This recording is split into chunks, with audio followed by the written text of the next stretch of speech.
The Noble Queen, a Shadow Slave Fanfic Chapter 151 to 175. Do you want to climb on, my lady? Stunned by the question, Noble's mouth opened slightly. The man with her quickly amended his words as his ears reddened. I meant climb on Kosi. He can carry us both, and it is likely the only way we can get back in enough time for you to get ready. Oh. The professor looked at the creature. She had never ridden an animal. And they were supposed to ride together. How would that even work? If you prefer that I run beside you.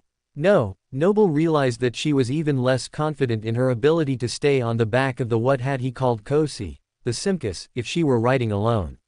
Very well then. The stranger whistled again. Down you go. The golden beast knelt on the ground. In a swift motion, the man was on Kosi's back and already reaching for her hand. Here goes nothing. Noble accepted his help and was pulled up behind her companion. Good. Kosi doesn't count as ground.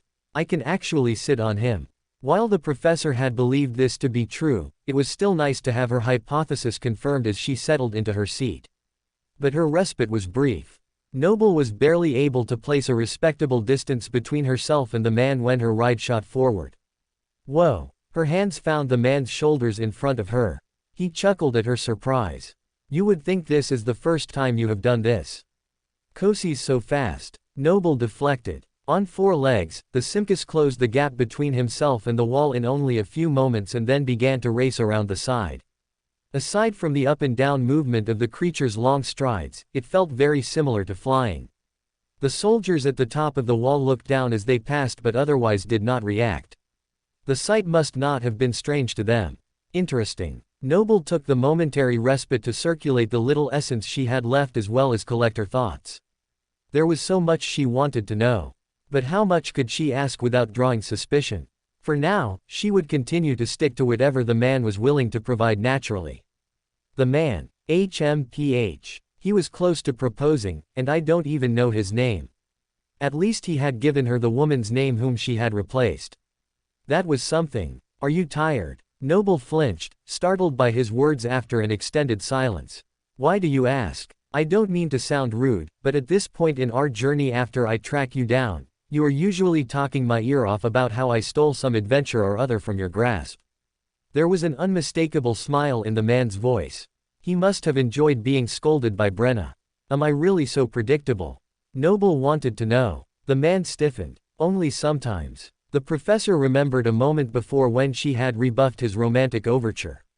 He had wanted things to go differently. Noble needed to pull him from those thoughts. I can berate you if you like. Or better yet, I can complain like a child until you get tired of my voice. I would never get tired of your voice, her companion argued.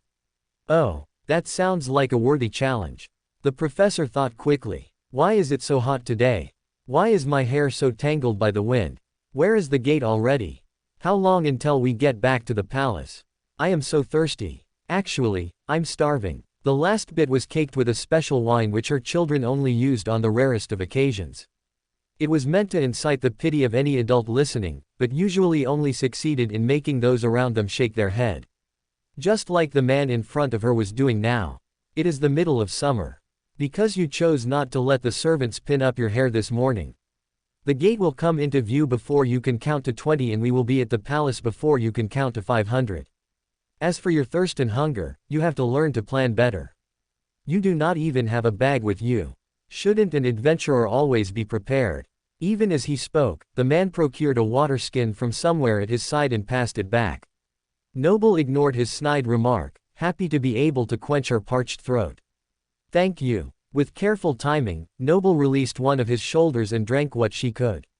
The water felt exceptionally refreshing after all she had been through. I cannot believe that worked. My kids would be so proud. The thought brought a pang of sadness to Noble's heart. How long would it take for her family to realize what happened? Brock and Blaze would be proud of her heroics. But after that wore off, the boys would begin to miss her. Rainy may never forgive me. I abandoned her. Not that Noble had had a choice. The spell had abducted her into the nightmare. But that didn't lessen the guilt the mother felt. It did, however, strengthen her resolve. Whatever it took, the professor would give it all she had and conquer the nightmare. Or die trying. Those are kind of the only options anyway. The trio rounded the corner of the city wall and Noble finally spotted their first destination.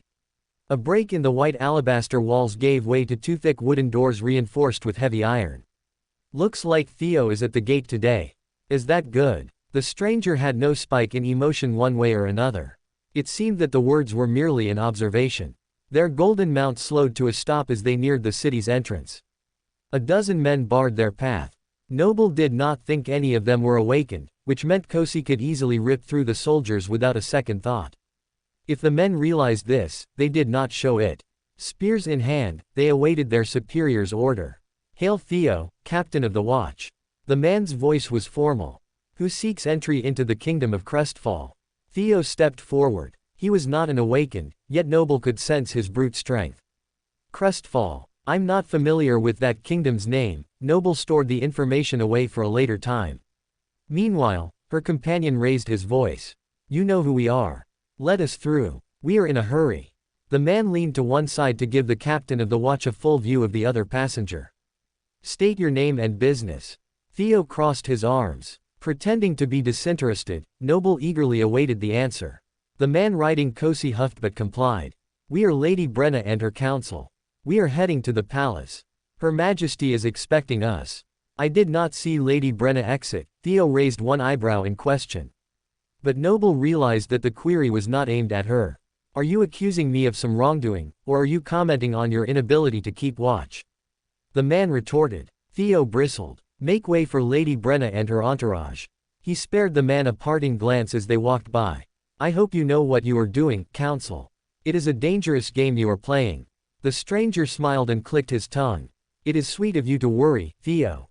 I had no idea you cared so much." With a low whistle, the man encouraged Kosi to race down the street. Noble mulled over the interchange between the men, but she smiled in spite of their cryptic exchange. For at last, she had something to call the man in front of her. "Counsel. Counsel," Noble whispered, committing the word to memory. "My lady." The man straightened his back and slowed Kosi's pace to hear the woman better. What game was Theo referring to? And why is it dangerous? Noble could tell from Theo's emotions that the words were a warning born out of concern mixed with disapproval. "I believe the captain thinks you chose poorly in binding me to you as your counsel. There were certainly others more qualified than a former slave like me. Everyone knows I only earned my freedom because of the kindness of your family. In Theo's view, I am too cavalier. I have heard him say that I will lose my head before the year is complete. I count it as jealousy." Counsel's shoulders shook as he laughed. Noble passed the water back. "Do you wish I had chosen someone else?" Without seeing his face, the professor could feel her companion's mood become somber. "What I wish does not matter. All that matters is what is best for the kingdom. Duty is important," Noble answered. Most awakened in the waking world felt at least some sense of duty to protect others. With power came responsibility, or at least that is how things seemed to work. But there was a word that counsel had used in his explanation which stuck out. He said I bound him as my counsel. Does that mean that he had no choice in his role? Had Brenna decided to put this man in this position in her life in order to free him? Or enslave him in a different way? If it were the latter, then the man had fallen for his captor. It seemed more likely that the lady had done what she did out of compassion or even affection. Which meant that being a counsel was a great honor Brenna had bestowed. Clearly, this man was held in high regard by the lady whose place Noble had taken. Kosi bounded down the streets. Wary of being crushed by the creature's massive paws, the citizens of the kingdom scurried to the sides of the streets. Most were clad in simple tunics, but a few were wearing regal robes of emerald or clean military uniforms of violet. All bowed as she passed.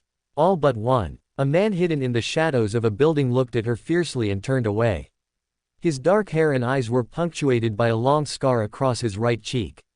"Someone doesn't like me." When she looked over her shoulder to see the man again, he had disappeared between the buildings of the market. Noble tried to commit his emotional signature to memory in case she saw the man again. The professor looked ahead of her once more and her eyes opened wide. "I thought you said I should get changed first. You'll have to change at the palace, of course. Her Majesty had all of your clothing moved from the family manor to your new residence last week. I assumed you knew." Counsel pursed his lips. Perhaps she should know, but having come into the nightmare less than an hour ago, this was news to Noble. Queen Bee is now living in a palace. Who says the spell doesn't have a sense of humor? The structure before them was grand. Unlike the alabaster walls, which had been constructed more recently, this building was made of gray stone and looked as old as time itself. That is not to say it wasn't glorious in its own right. The seamless towers rose to the sky and flags waved from every pinnacle. But Noble was drawn to one place in particular. Beside the garden courtyard of the castle and above the entry, a beautiful stained glass window depicted a scene of the sky bathing the verdant ground in a heavenly glow. The pink and yellow flowers made her feel like she was walking among them. It's stunning. You say that every time we come this way, my lady, Counsel chuckled. His laugh set her at ease. At least something about myself and Brenna is the same. In truth, the two must have had quite a bit in common for the spell to place Noble in her role. But what exactly was this role she was playing? Somehow Lady Brenna had gotten involved in a situation that needed solving. It didn't take much imagination to guess that the situation would involve the Queen. Turning away from the main gate, Kosi found a side entrance manned by 2 guards. I would be most grateful if Her Majesty did not hear of our late entrance. Or that we left the castle grounds at all, Counsel said pleasantly. I would not lie to Queen Amira if my life depended on it, the soldier shook his head. Noble noticed her companion slip a small bag into both men's hands. The soldiers exchanged glances before standing a little straighter. But I see no reason why Her Majesty would ask us at all. A special knock preceded the door being opened to admit them. Noble noticed how small Kosi had to make himself to fit through, but he did so effortlessly. This was not his first attempt doing such a maneuver. Where shall I wait for you? Counsel asked after they had made it across the courtyard's lawn and into a side door of the palace. Would you accompany me and then escort me to dinner? Noble could see immediately she had spoken amiss. Forgive me, you need to change out of the dust-covered clothes as well. Noble tried to think of how to find her way through the palace on her own, but there was no need. Can you make it up the stairs on your own or shall Kosi carry you? Counsel offered. The large creature purred softly before bowing. I am a bit fatigued. Noble once again climbed on the monster's back. How did Counsel hold on again? The creature did not wait for her to remember. Whoa! The floating awakened was forced to lean forward to keep from falling off. I'll be waiting for you here, my lady. Noble barely heard Counsel's words as Kosi bounded away. She dug her hands deep into the creature's mane and held on for dear life. The golden Simcus leapt up the stairs a dozen at a time. Soon Noble found herself outside a door at the end of a grand hall. But Kosi kept going. He pushed into the room before sliding to a stop. Welcome back, my lady, a servant curtsied. May I help you get ready for dinner? Noble blinked a few times at the woman in the maid's uniform. She was completely nonplussed by the sudden entry. Is this normal to her? Yes, please. Noble lowered herself to the floor. A dress was already laid out on a cushioned seat. The floating awakened gathered it up in her arms. But first, I need the washroom. Noble headed through the closest door and shut it. Dismissing her armor, the professor looked down at yet another ruined outfit. I really must invest in those bodysuits like the military has, I guess. She slid the shift dress over her form before stuffing the ruined clothes into a crevice behind the bed. The professor would find a way to dispose of the cloth later that evening. Placing her wedding ring on a string, she looped the makeshift necklace around her neck and tucked it into her dress. There was a knock at the door. Who is it? Lenore, my lady, a muffled voice said from the other room. I am almost finished. Come in. Noble had expected to see the same woman who had been in the antechamber before. But another girl with splotches on her cheeks and tears in her eyes entered instead. I'm so sorry, Lady Brenna. I'm so sorry. The servant fell to the floor, pressing her face into the fibers of the rug. I did not want to tell anyone that you had left, but he did not believe me when I said you were resting. Noble took a deep breath and relaxed. The young woman was distraught because she thought that she had somehow betrayed her mistress, not because some new tragedy had occurred. There is no need to worry. Is this the first time I have been brought back in such a way? Noble phrased the question as a joke, but she hoped the woman would answer anyway. No, ma'am. It is the 15th in the past 5 years, but your first time slipping out from the palace. I was hoping that you would have more time. But when counsel looked me in the eye and said, "Where is she?" I knew that I had sealed your fate. The servant began to blubber again. Lenore, don't worry. I do not blame you, and you should not blame yourself. Noble reached out her hand for the servant to stand. Now help me cinch this dress and give me all the latest gossip. Normally the professor did not like idle gossip, but it was the only way she felt that she might gain insight without garnering suspicion. In many ways, Noble felt like a spy. The spell put people in situations without giving them context. Only the strongest and most adaptable were able to rise to the challenge. I bet Nickel would be good at this sort of thing. Wiping the last of the tears from her eyes, Lenore nodded slowly. She began fiddling with the bodice of Noble's dress, pulling it at odd angles to cinch it until Noble was forced to turn around. Oh, Noble had noticed a full-length mirror in the room when she went to hide her clothes but had only given it a passing glance. Which is why she hadn't noticed the subtle change in her features. While she looked much the same, her face had softened and her eyes were brighter. The crease in her forehead from raising children was gone and the luster of her hair was more pronounced. In short, Noble looked younger. Which is why the next thing Lenore said was completely unexpected. There has not been much gossip since only counsel and I know you left without permission. Most of us were speculating about the Queen's 100th anniversary as monarch. People want to know if you would be giving a speech like you did at her 50th. It was rumored to be the only time that Her Majesty shed a tear. Noble's eyes grew wide. She looked in the mirror and evaluated the words silently. Did she say 50 years ago? And the Queen has ruled 100 years, how is that possible? Of course, the professor knew that awakened in the dream realm could live lifespans of hundreds of years or more. But the woman in the mirror looked 25 at most. Must have good skincare, she mused, tabling the thought for later. She realized that Lenore was looking expectantly at her through the mirror. Is it true? The servant asked, coloring slightly at her own impertinence. If no one has seen the Queen cry, it would be arrogant of me to say I accomplished such a feat. And as for the celebration, we shall see. Noble had even less information than the servant on either matter, not that she would admit it. Lenore fell silent to finish her work.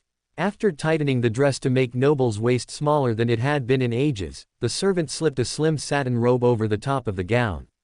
After a short while the first servant, who Noble learned was named Pen, came to complete the lady's hair. When it was all said and done, Noble looked fit for a royal court. Gone was the dirt from her face, replaced by rouge on her lips and cheeks. It was a far cry from how she had looked that morning in the outskirts. It's been a long day. Descending the stairs with Kosi, Noble found counsel waiting for her as he had promised. His armor was gone. In its place was a fine tunic covered by a robe similar to hers but in a shade of burgundy instead of gold. She guessed this was his formal uniform. He flashed a handsome smile and offered his hand to help her down the final step. You look fit to be a queen, he complimented, his eyes searching her face for something. He seemed to be looking for any sign that what she had said before about her heart was untrue. I hope not. We already have one of those. Noble shook her head both for his spoken comment and his silent question. Counsel seemed to understand. His demeanor took on a formal air. Are you ready? Can anyone be ready for dinner with Her Majesty? Noble gave a small smile. The man chuckled lightly. I suppose not. Then I am as ready as I shall be. Lead the way. If counsel found the order odd, he did not say so. In fact, he seemed honored to go before her toward the dining hall. Kosi fell into the back of the line, creating a strange procession as they paraded through the halls. All the servants they passed stopped and bowed, making sure not to meet Noble's gaze. It was strange to be revered in such a way. While their faces all held the utmost respect, their emotions were more telling. Some felt affection toward Brenna while others were ambivalent. But the most prevailing emotion was fear. That fear did not seem to be aimed at her. It was part of the palace culture. Finally, the winding halls gave room to a great foyer. Noble gasped. The whole place was bathed in a rainbow of color. She looked up at the stained glass window. It was even more breathtaking in the last rays before nightfall. She reached out, allowing her hand to bask in the play of pink and yellow light. It felt familiar. Am I remembering something from Brenna's past? Does the spell do that? Noble flinched. Kosi nudged her from behind with a soft whine. The professor hadn't even noticed she had stopped moving. She had felt entranced by the light. Is something amiss? Council turned around and frowned. Shaking off her reverie, Noble patted Kosi and flashed a smile. I was lost in thought. It is a brilliant piece of work. Crafted by the gods, or so the story goes. I believe it was actually a gift from. Council glanced toward the far wall. A servant was waving him forward impatiently. Noble took the cue. She lifted the edge of her dress to keep it from dragging and hurried forward. Even before Noble entered, various aromas of scintillating foods assaulted her senses, promising her only the finest of prepared dishes. Smells amazing. The banquet hall was equally impressive. It was decorated with banners of every victory. Gilded chairs lined a long table which was heavily laden with food. Servants stood along the walls ready to answer any order given. Looking around, Noble could feel just how lavish a party in this room could be. It would easily rival the ball put on by Valor. Yet no guests were in the room to eat the feast big enough to feed a small town. Only one person sat at the table with a cold gaze to welcome the three newcomers. The queen. Even seated, Queen Amira of Crestfall was tall. She sat alone at the head of the table, her body completely still. But her eyes, they were full of blue fire. Noble could only glance at her face for a moment before being forced to avert her eyes. Amira was quite possibly the most beautiful person she had ever seen. Her alabaster skin and ruby hair gave her a fascinatingly fierce look. She doesn't look a day over 30. How can she have ruled for nearly 100 years? Although only an awakened, Amira emanated raw power. The aura surrounding her was equal to the pressure she felt when beholding Saint Matic for the first time. And even more menacing. How is that possible? Following Council's bow, Noble dipped a deep courtesy. Even the Simkus lowered his head in front of the imposing figure. Brenna. The word hung in the air. Your Majesty, Noble answered without raising her head. Tense moments passed. Finally, the queen spoke again. I see you brought your entourage. Council. Kosi. The man rose, encouraging Noble to end her curtsy as well. I must accompany Lady Brenna wherever she goes, he explained quickly. I am aware of the laws and customs of our land, Council. I wrote many of them. Amira sharply silenced the man's explanation. Never lecture someone in power about what they already know. Noble hoped she would not make the same blunder. Council seemed duly chastised, bowing a second time. Of course, Your Majesty. I meant no disrespect. I will wait outside. You will sit, as will the Golden One. I have spoken. Amira snapped her fingers and another place setting was brought to the table. For Kosi, 2 large bowls were procured and immediately filled with raw meat and milk. Purring softly, the Simkus gratefully feasted. Noble and Council joined the queen at the table, the former to the right and the latter to the left. Before the professor could think of anything to say, the first course was already placed in front of her. It hadn't even been part of what was already on the table. In fact, that food was quickly ushered away as soon as the soup was laid down. Were those just appetizers? Noble's mouth hung slightly open. After facing so many hungry faces earlier that day, the thought of so much waste was beyond her comprehension. The 3 humans ate in silence, each with their own thoughts.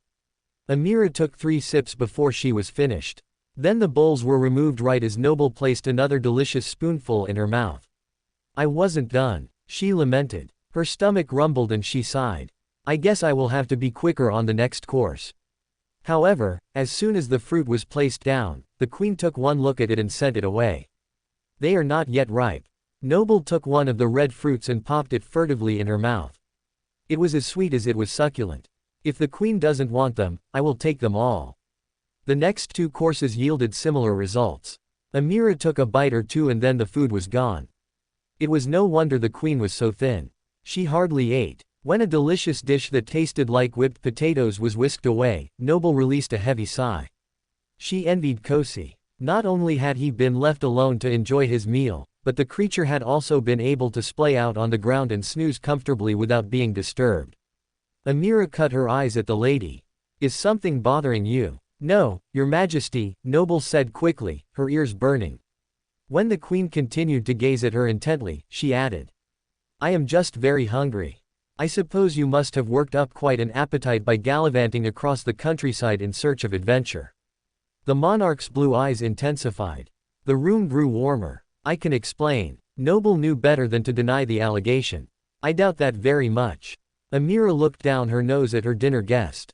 Do you think I am a fool who doesn't know what you are up to? I would never think you are a fool. The professor felt sweat form on her brow. There was no fire in the room, but the temperature continued to rise. I moved you here to keep an eye on you. Most people would be willing to die to live in a palace such as this.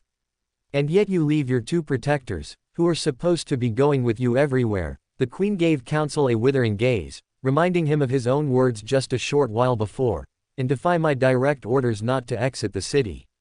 Forgive me, Noble wasn't sure what else to say. Out of self-preservation, Noble tried to send some calm to the woman. It was not only rejected, but Noble could feel it pushed away emphatically by some invisible force. The queen's expression darkened. You are restricted to the palace until the ceremony. You will be here to celebrate my 100-year reign if it kills you. Amira shook her head. No one told me having a niece would be so exhausting, or I would have advised my brother against having children. The professor coughed. Did she say niece? Queen Amira is my aunt. Suddenly things made a lot more sense. The lack of other guests, the missing dinner conversation, the strange tolerance the queen had for Noble's unintentional impertinence by inviting two additional guests. Lady Brenna was having dinner alone with the queen not because it was some formal engagement, but because the young lady was family.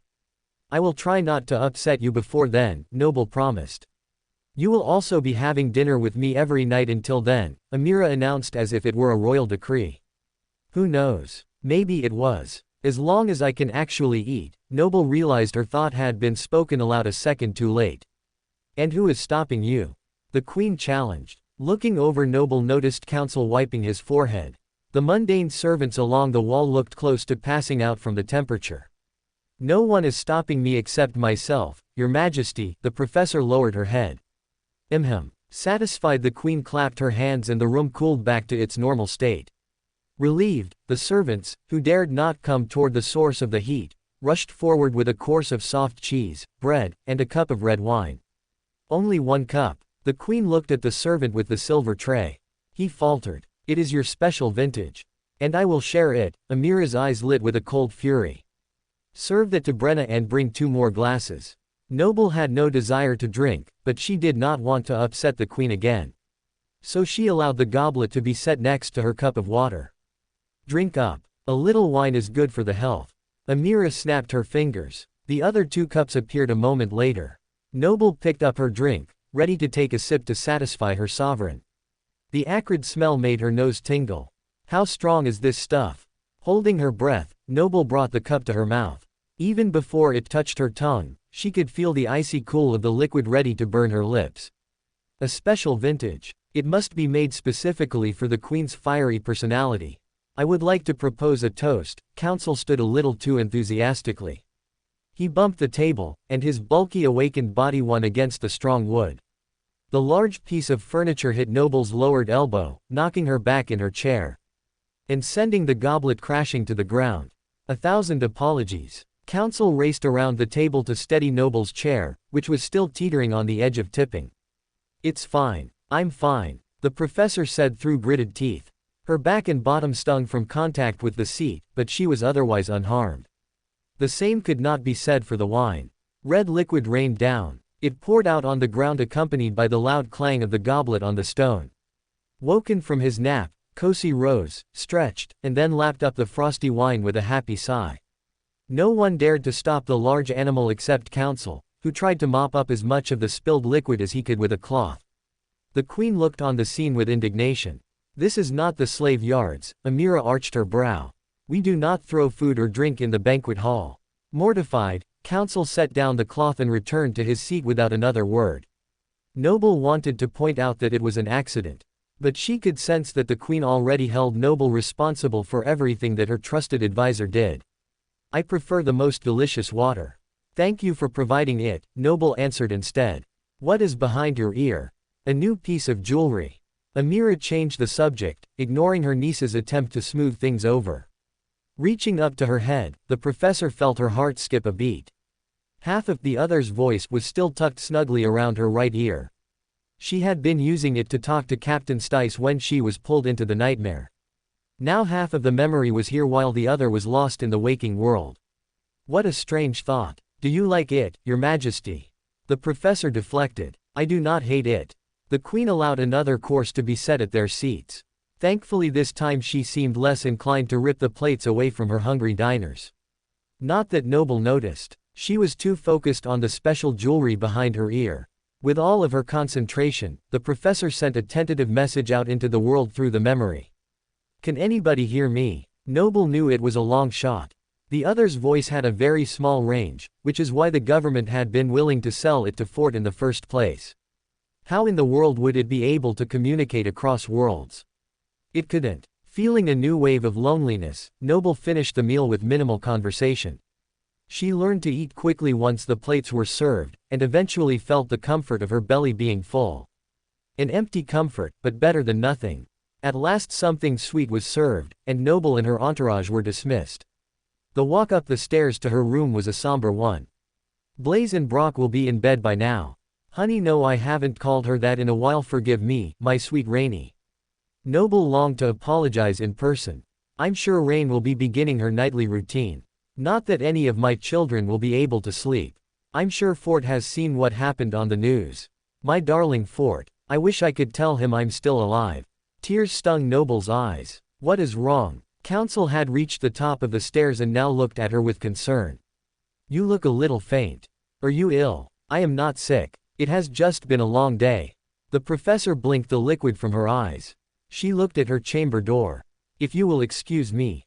Council rubbed the back of his neck. What? Noble could feel the man's tension. It isn't that I do not trust you.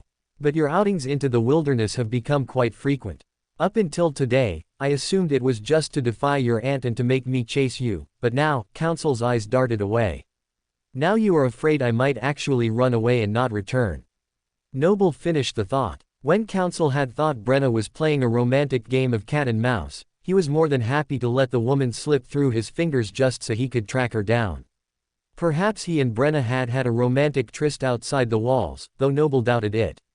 He was far too quick to accept that she loved another. And now that Noble had rebuffed his confession, Council had every right to fear that she would disappear in the night once and for all, abandoning him to pick up the pieces. Her absence would not only cost him his job but likely his life as well. Leaving you alone seems unwise.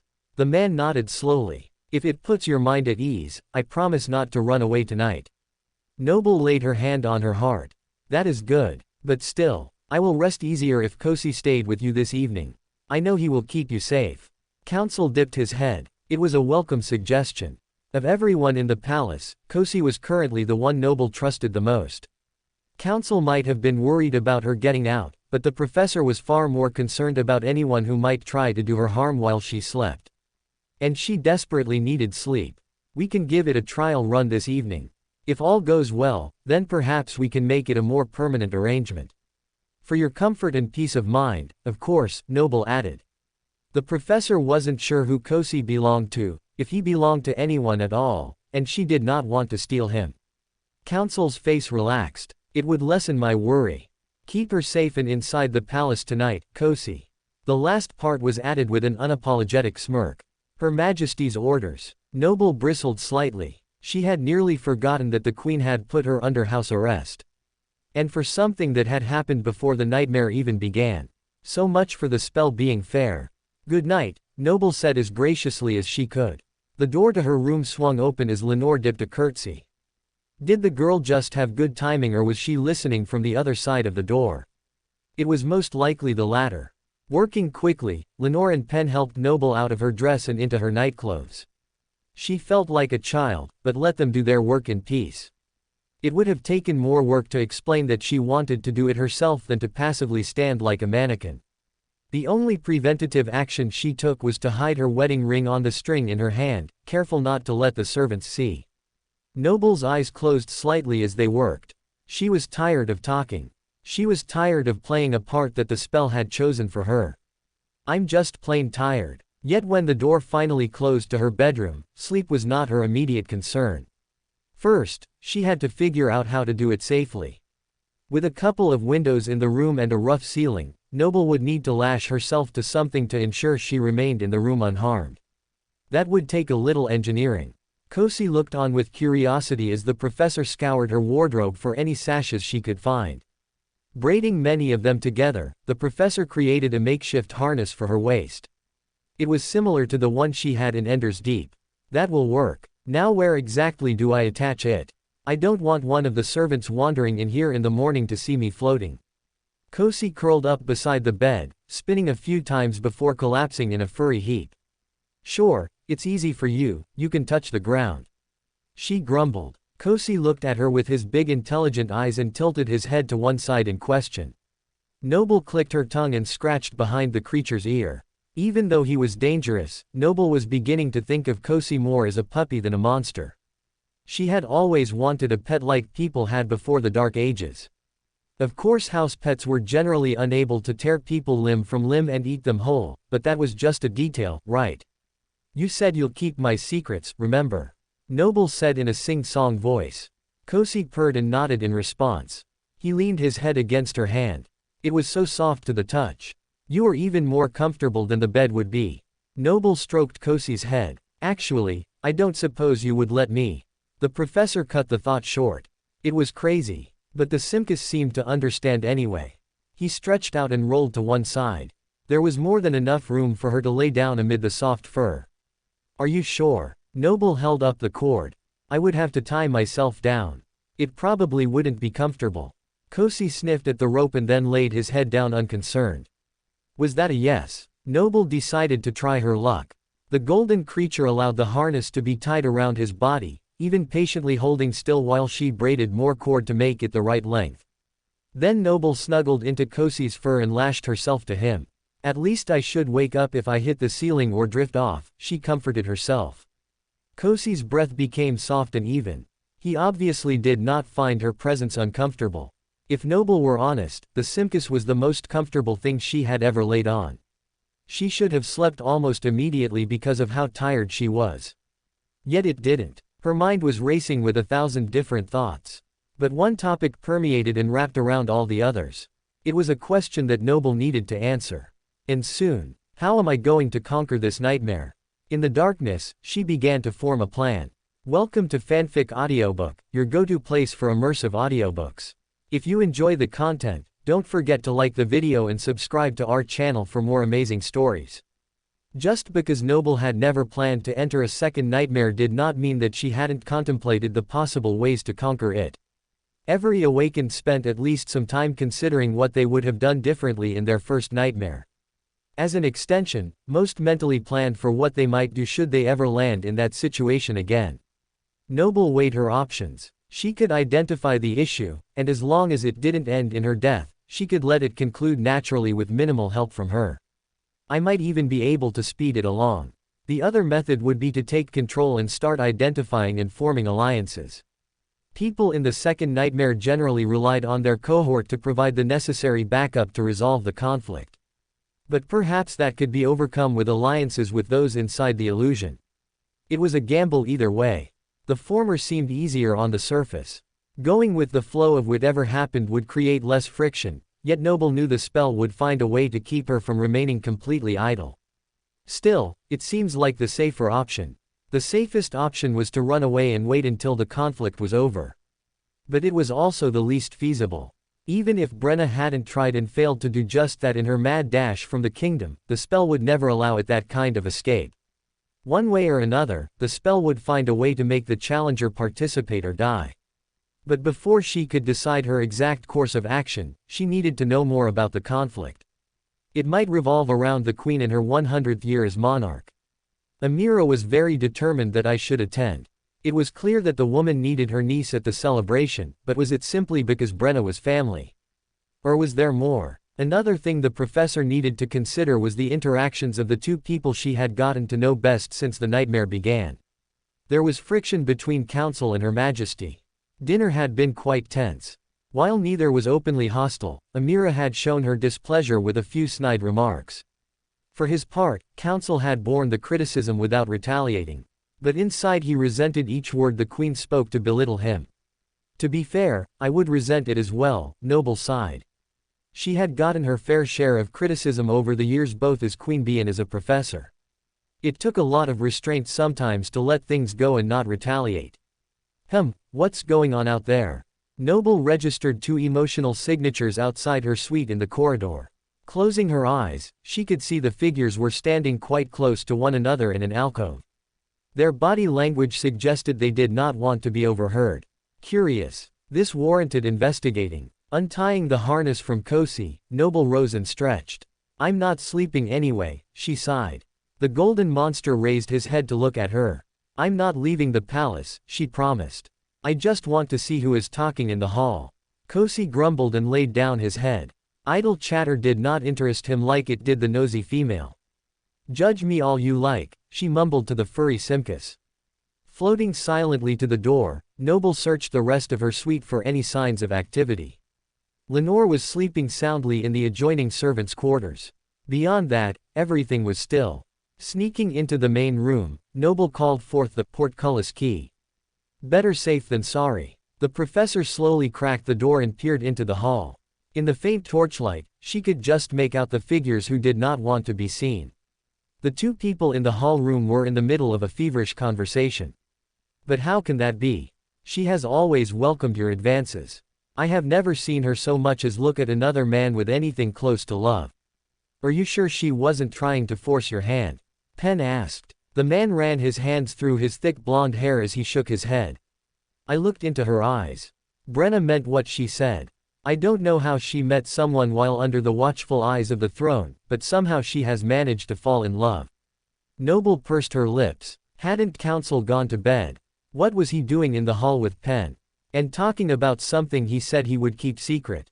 Maybe he meant he would keep it secret from the Queen, but this still seems like a breach of trust. "What will you do?" Pen asked, clutching a shawl to her chest. Noble leaned in, anxious to know the answer herself. "The same thing I have always done since I became council. I will protect Lady Brenna, even if that means protecting her from her choices. If the man truly has good intentions, then he will make himself known to the Queen. Until then, she will be prevented from seeing him." Noble couldn't help but chuckle at the absurdity. The spell was preventing her from seeing Fort. There was nothing Council could do to keep them further apart. Her mirth seemed to catch the man's attention. He stepped away from Pen and peered into the darkness. Something is not right. Before Council could take a step toward her suite, Noble was already crossing the antechamber and making a beeline for her room. Only she didn't aim for the shut door. Her eyes were trained on the stone wall beside it. "I have to get in before I get caught." The last thought caused the ball in her hand to glow darkly. Her fear, combined with the worry she had caused in the hall, was enough to allow her body to pass through the thick wall and into her bed chamber. And just in time, the door to the sitting room creaked open. If she had taken the time to open her room's door, the professor would have most certainly been seen. After a long pause, Noble heard a soft shutting of the door to the Pen's room. She was safe. It seems Pen and Council are quite close. I wonder how long they have known each other. Noble had assumed that Pen and Lenore were part of the palace staff, but it made more sense that they had come with Lady Brenna from her family home. Maybe he confided in Pen about his plans, and she was asked how it went. That explanation made the most sense, but it was not the only option. "I'll think more on that in the morning." With things growing quiet outside, there was nothing more for the professor to investigate. Dismissing the key, Noble felt a small bit of pleasure. At last, she had found a real use for the memory. Escaping when she was eavesdropping. On second thought, I'm not sure that I should be proud of that. Noble winced. Still, it was nice to have a useful escape tool. The Simkus lifted his head at the woman's sigh.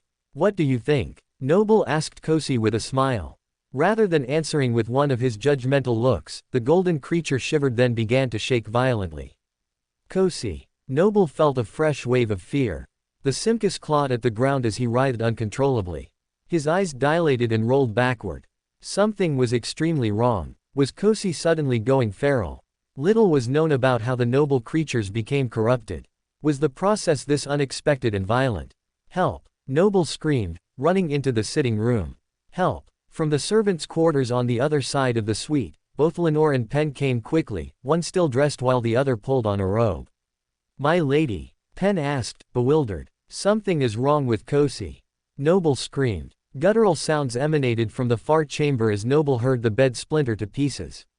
Pen took Noble's arm and pulled her toward the exit. "We have to get out of here." Lenore threw open the door and ran into the hall screaming. Within a moment, 2 mundane guards on patrol came barreling inside. The 2 men held spears in their rough hands. They would be no match for Kosi. The mighty creature would easily kill them with one swipe of his paw. But that didn't stop Pen from dragging herself and her mistress behind their protection.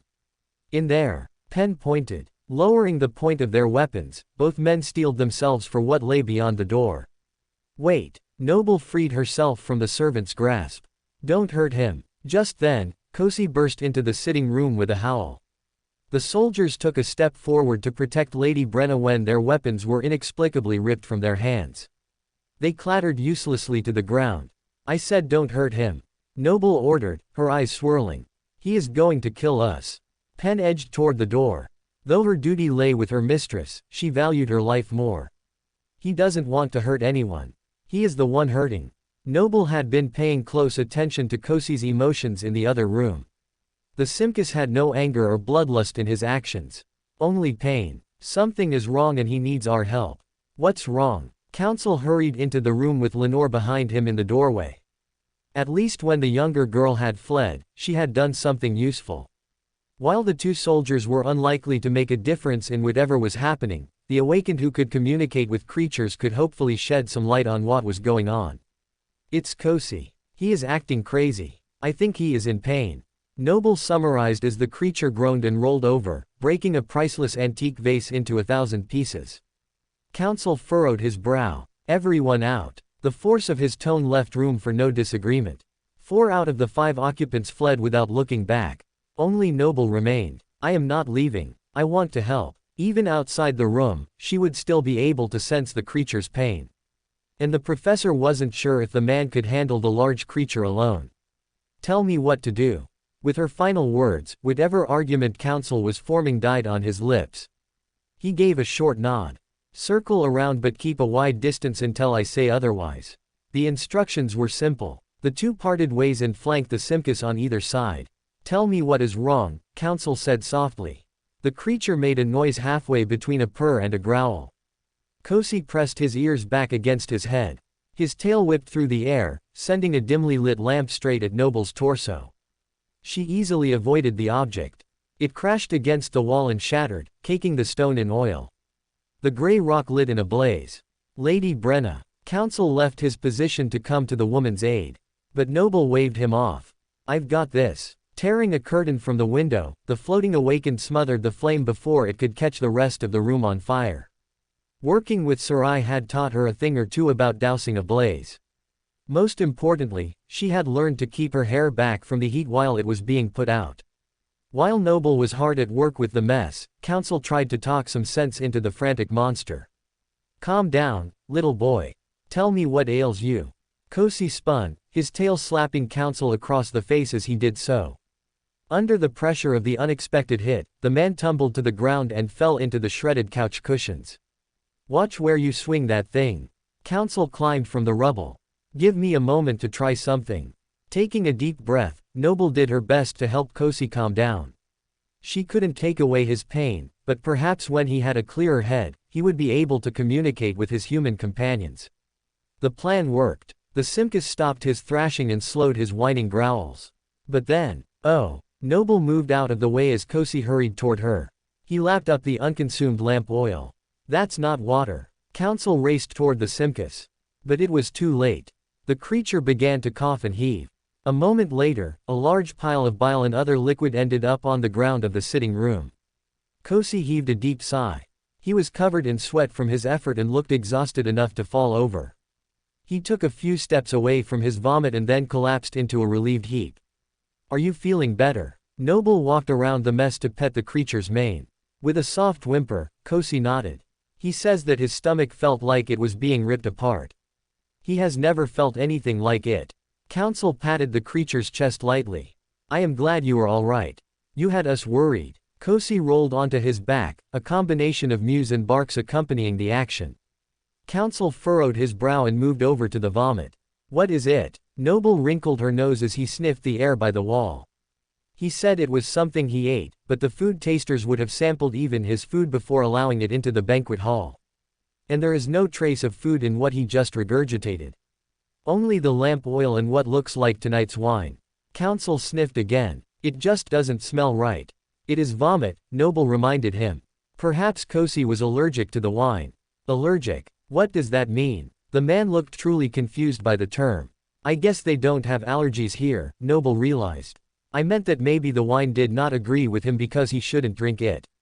It has never been a problem before. The man suddenly became very tense. He looked at her before shaking his head and moving away from the vomit. What? Noble knew that he had hesitated in sharing his thoughts. It's nothing, my lady, Counsel assured her. I should investigate before I make you worry. I am already worried. Tell me what you are thinking. Whether the man was right or wrong, the professor did not want to be left in the dark. It's just, if I am being honest, that over there, it smells venomous. Counsel shot a wary glance toward the corner. You think someone poisoned Kosi? Why would anyone want to do that? Noble looked at the sweet golden creature. Having emptied his stomach, he was now resting peacefully in the middle of the destruction. I don't think they wanted to hurt him, no, Counsel said carefully. He chewed his lip. If they didn't want to poison him then. The blood drained from Noble's face. The only thing from dinner that Kosi had thrown up had been the wine served by the queen. A wine which had not been intended for her furry friend to drink. Noble gasped. Oh no, they weren't trying to poison Kosi. It was meant for me. I was the target. How much of the wine did you drink? Counsel asked quickly. He rushed forward to take her hand, but refrained at the last moment. I didn't manage to have any. The accident happened when I was about to take my first sip. That's good, at least. I hate to think, Counsel relaxed and then tensed all over again. Noble could complete his unspoken words. If the drink had affected Kosi, a transcendent demon, so fiercely, how much more would it have hurt her, Amir awakened? It would have killed her. Noble's stomach churned, nearly adding to the pile on the floor. Of all the obstacles that the professor thought she would face, tainted food and drink were not even on her list. How can this be? Noble wanted Counsel to be wrong. It might have been an accident, Counsel said slowly, a mistake in the preparation. By his emotions, the man did not believe his own words, and Noble could guess why. If that were true, then surely Her Majesty, the taste tester you mentioned, or even yourself would all be sick as well. Do you feel ill? The man thought for a moment. I do not. The pair let the implication of his words sink in. Only Noble's cup had been poisoned. It was a targeted attack. We must tell Her Majesty at once that someone has brought poison into the palace. We cannot let this go unanswered. Counsel's thirst for vengeance filled the air. Wait. Noble pressed her lips together. How often do I have dinner with Her Majesty? The professor's tone suggested she already knew the answer. Just the two of you. Once a week. Though now that I think about it, you have made excuses not to attend for the past month. Counsel recounted the facts as he remembered them. Brenna chose this day to run. That cannot be a coincidence. The handsome man furrowed his brow. You think Queen Amira is behind this? He whispered. His expression grew taut. I think I want more information, Noble answered. It would be good to know if she or the queen was the target. Announcing that she knew Kosi had been poisoned seemed like the wrong move. It might cause the attacker to either go underground or to be more bold. Somewhere deep inside Noble could already feel that she had altered the course of this nightmare at least slightly. Keeping tight control over the information she knew would prevent things from getting off track in an undesirable direction. Or so she hoped. Kosi groaned in his sleep. The professor looked over at the Simkus and touched his side. Will he be all right? Counsel sighed. I think so. He has the beast god's blessing. Plus he is young and healthy. It would take a lot more than a little poison to actually kill him. There was a knock at the door. Lady Brenna. Is it safe? Penn asked loudly. Give me a moment. Noble looked around at the destroyed room. I'll handle it, Counsel offered. You go to your room and sleep. It's not like I could sleep just now. Anyway, the bed is broken, Noble remembered the crash. Not that I will be using it. I will have it replaced in a moment. Counsel walked to the exit and turned the knob. The two personal servants and two palace guards were all looking at him expectantly. Straightening his back, Counsel folded his hands in front of him. Everything is under control. Kosi is calm. What happened? Penn started to push her way in but Counsel blocked the door. He seems to have eaten something that did not agree with him. We need to clean up the mess, and the vomit. Pen turned slightly green and backed away. I'll get the palace staff right away. Counsel watched her leave before giving his next order. Lady Brenna needs a new bed, he told Lenore. We do not want her to lose any more sleep. The young woman dipped a courtesy and scurried off. That left only the two other men. Counsel looked back into the room before averting his eyes. I am about to let these men in to clean up the debris. Noble blinked at him. Then it dawned on her. She was in her nightdress. While incredibly modest in the waking world, every centimeter of her skin was covered except her face and hands. It was still something meant to be slept in. Flushing, she retreated. I'll be in my room. Counsel dipped his head. I will take care of things here, my lady. If you need anything more, let me know. Otherwise, I shall take my leave until morning. Good night. As Noble reached the bedroom door, the exhausted monster lifted his head. His big round eyes reminded Noble of when her children had nightmares. Do you want to come with me? The professor offered. Pulling himself to his feet, Kosi slowly ambled toward the room. Counsel opened his mouth and then shut it. Do not worry. This time, I'll be the one keeping an eye on him. Noble led the creature from the room. Her bed chamber was actually not in as bad of shape as she thought. The bed was cracked in the middle and her rug was shredded, but the rest was intact. Even in his pain, Kosi had tried to preserve the furniture. It wasn't until he had come into the antechamber and tried to get help that he had gone truly wild. Kosi looked at the damage and his ears went back once again. He opened his mouth and sighed. Noble recoiled from the stench of his breath. It reeked of the poison which he had vomited. Or maybe that was how it always smelled. She wasn't sure. Either way, the Simkus was sad. Noble patted him softly. It isn't your fault. You rest and I'll take care of it. Reluctantly, Kosi curled up in the far corner of the room and lay down. He tucked his head under one leg and shut his eyes. Poor little guy, big guy. I feel so sad for him. I'll have to find a way to thank him. Real or not, the creature had saved her. So had Counsel. If not for his clumsiness, she would have had to struggle through taking a sip or two from the cup. Would that have been enough to kill her? She wasn't sure. But it would have at least made her very sick. Noble thought about how quickly and easily Amira had given up the cup meant for her. It didn't fit with her unnerving sternness. Which would make sense if the cup was meant for me all along. Maybe Her Majesty wanted to control me by making me ill. Hadn't she said she would keep me here until her party? That was the best possible option, but still not a pleasant one. An aunt who wanted to poison her niece to keep her prisoner was only slightly preferable to one who was actively attempting murder. Something really does not add up. The other option was an outside party trying to take out the queen. Maybe someone had gotten past the taste tester or bribed him and Amira was the real target. That would make the queen a victim in this plot who needed to be warned. Why is this so complicated? There were too many unknown players in this game. This was why Noble needed a cohort to complete the nightmare. Without a team to back her up, the professor had no idea who she could trust. Deep in contemplation, she silently used her ability to pick up the broken pieces of the bed and rug. The mangled things drifted above the ground before stacking in a neat pile by the door. In the other room, she could hear the three men working to clear the destruction as well. It would have been easy for her to help them, but the kindness might cause her trouble if she needed to catch someone off guard by using her aspect later. So she let them toil away in their manual labor. The professor turned her attention to one of the wardrobes and found a shawl to wrap around her nightdress. When the servants came to haul away the debris, none of them asked who had put it by the door.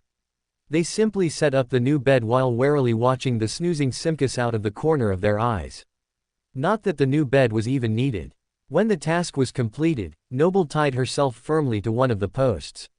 She closed her eyes and counted the seconds until morning. The next morning Noble was startled by a knock at the door.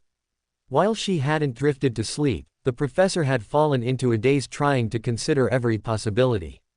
Shaking off her stupor, Noble lowered herself to the ground. It wasn't a hallucination brought on by hitting the gate. I really am in a nightmare. A small part of her had held on to hope that this was all some misunderstanding. But the rising dawn shattered that lingering desire. The knock had cemented the reality that this was happening. She was Lady Brenna and last night she had nearly died in an assassination plot. But the night is over and I am still here. I guess it is time to get up. Whether I want or not, she stretched out her tight muscles and glanced around the room. The professor's eyes opened wide. Her hand twitched, preparing to call forth a memory to slay the incoming enemy before relaxing. Oh wait, it's just Kosi. The Simkus had been so quiet that she had forgotten he was there. It was still strange to think about how something that resembled a nightmare creature was not only on her side but was also one of her protectors. Having also heard the knock, the golden beast stirred and yawned. 2 rows of glistening teeth the size of Noble's hand shined in the morning light. Noble winced. Just Kosi. Huh. No matter how cute and cuddly he looks, that Simkus can still take me down if he wants to. I must be careful. Morning Kosi. Noble said brightly. The creature finished his stretch and purred. Another knock was accompanied by, "My lady." From the emotional signature, Noble already knew it was Pen. She opened the door and allowed the woman to enter. Pen looked relieved to see her mistress alive and in one piece. Glancing around Noble's shoulder, the servant eyed Kosi with no small amount of trepidation. Kosi knew it too. He snorted, making Pen jump. Noble hid her grin behind a cough.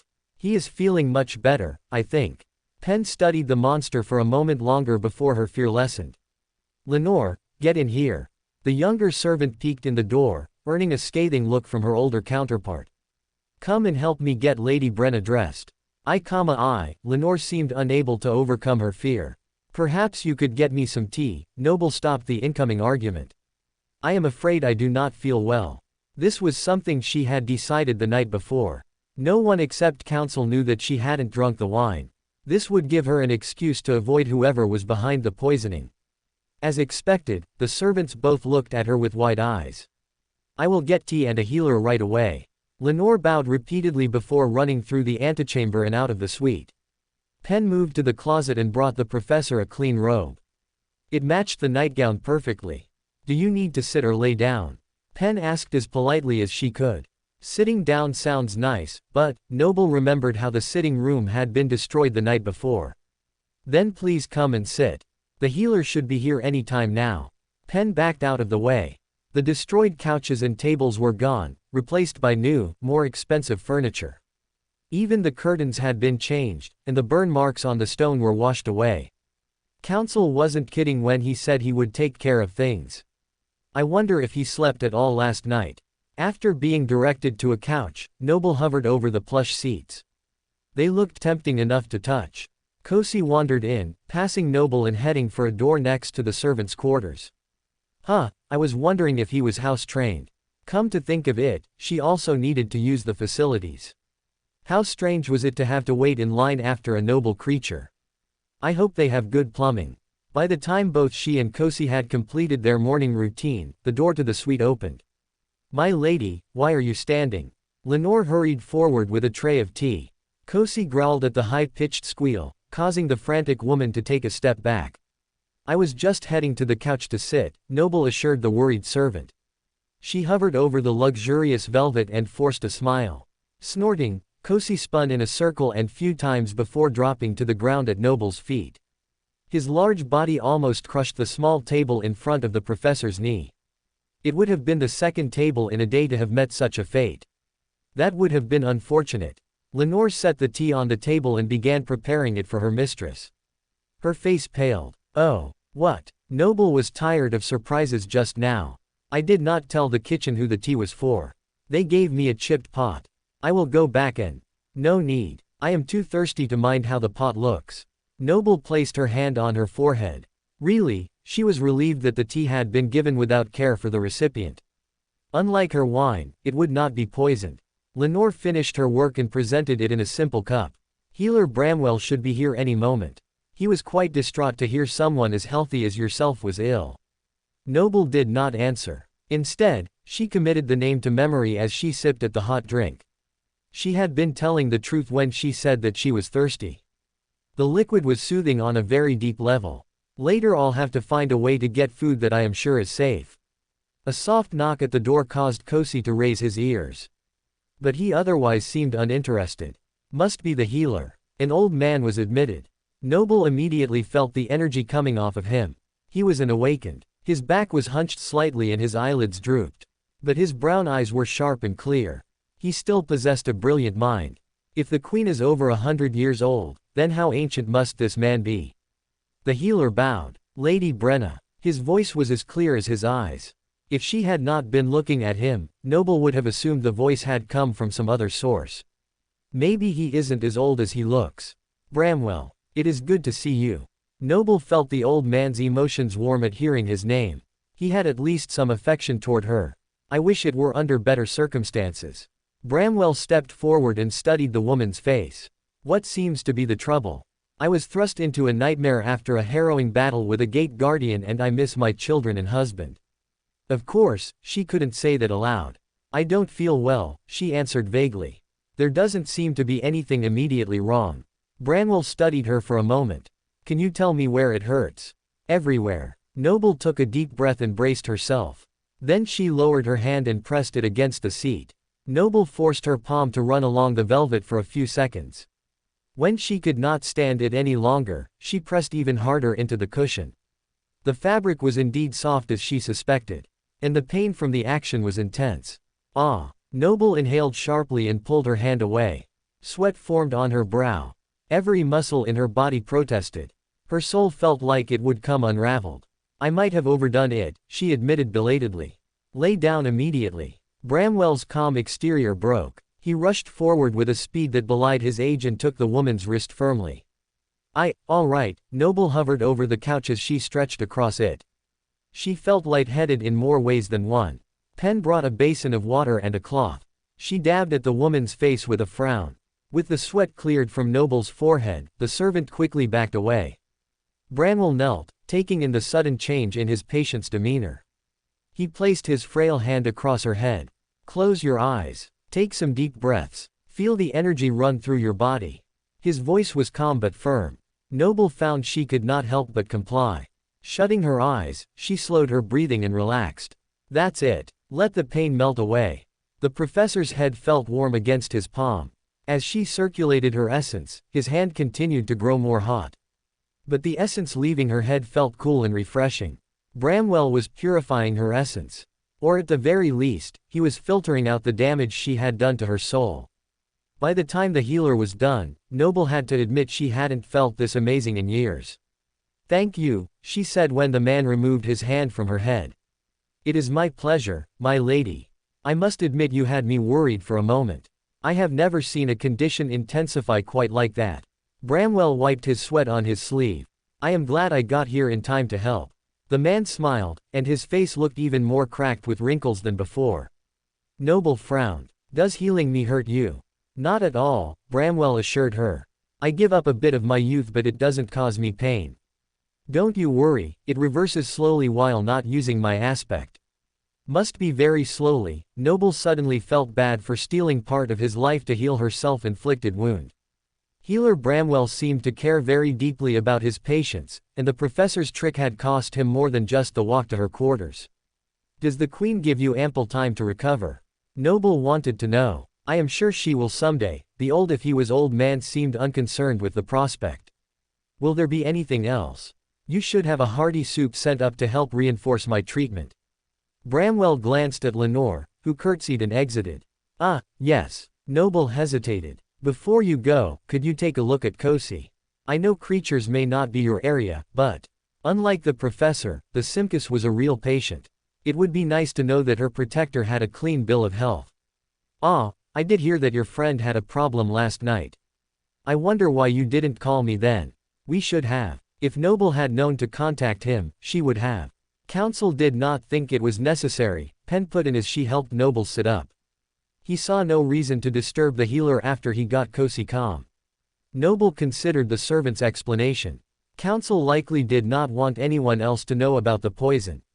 Does he not trust Bramwell? Noble would have to ask that question another time. For now, all that mattered was making sure that Kosi was well. May I? The healer held out his hand. With a tentative sniff of the man's fingers, the golden creature nodded. There's a good little whelp. Bramwell looked at the Simkus's eyes, nose, and oversized mouth. Noble had to look away as the man placed his head deep inside Kosi's razor-sharp jaws. Beside the couch, Penn was also exceptionally uncomfortable. Be careful, the servant chirped. Ignoring her, Bramwell looked at the rest of Kosi's body, ending by listening to the creature's hearts and lungs. A perfectly beating heart and 3 fully functioning lungs, the healer announced with a grin. Whatever was wrong, he seems perfectly fine right now. The professor released a breath she didn't know she had been holding. Thank goodness. He could probably use a bite to eat. Hopefully, your maid will bring enough food for the both of you. Bramwell rinsed off his hands in the basin that Pen provided. If not, Lenore will have to make a second trip. The servant was already mentally berating her younger counterpart. Healer Bramwell. A young boy in a palace uniform pushed on the cracked door. Don't you know how to knock? Pen cut her eyes at the boy. He slunk back into the hall, knocked, and entered a second time. Healer Bramwell, he repeated. Noble suppressed her grin. The child reminded her of Brock when he was super excited to give news. Whatever the young servant had to say, he was willing to forego etiquette to do it.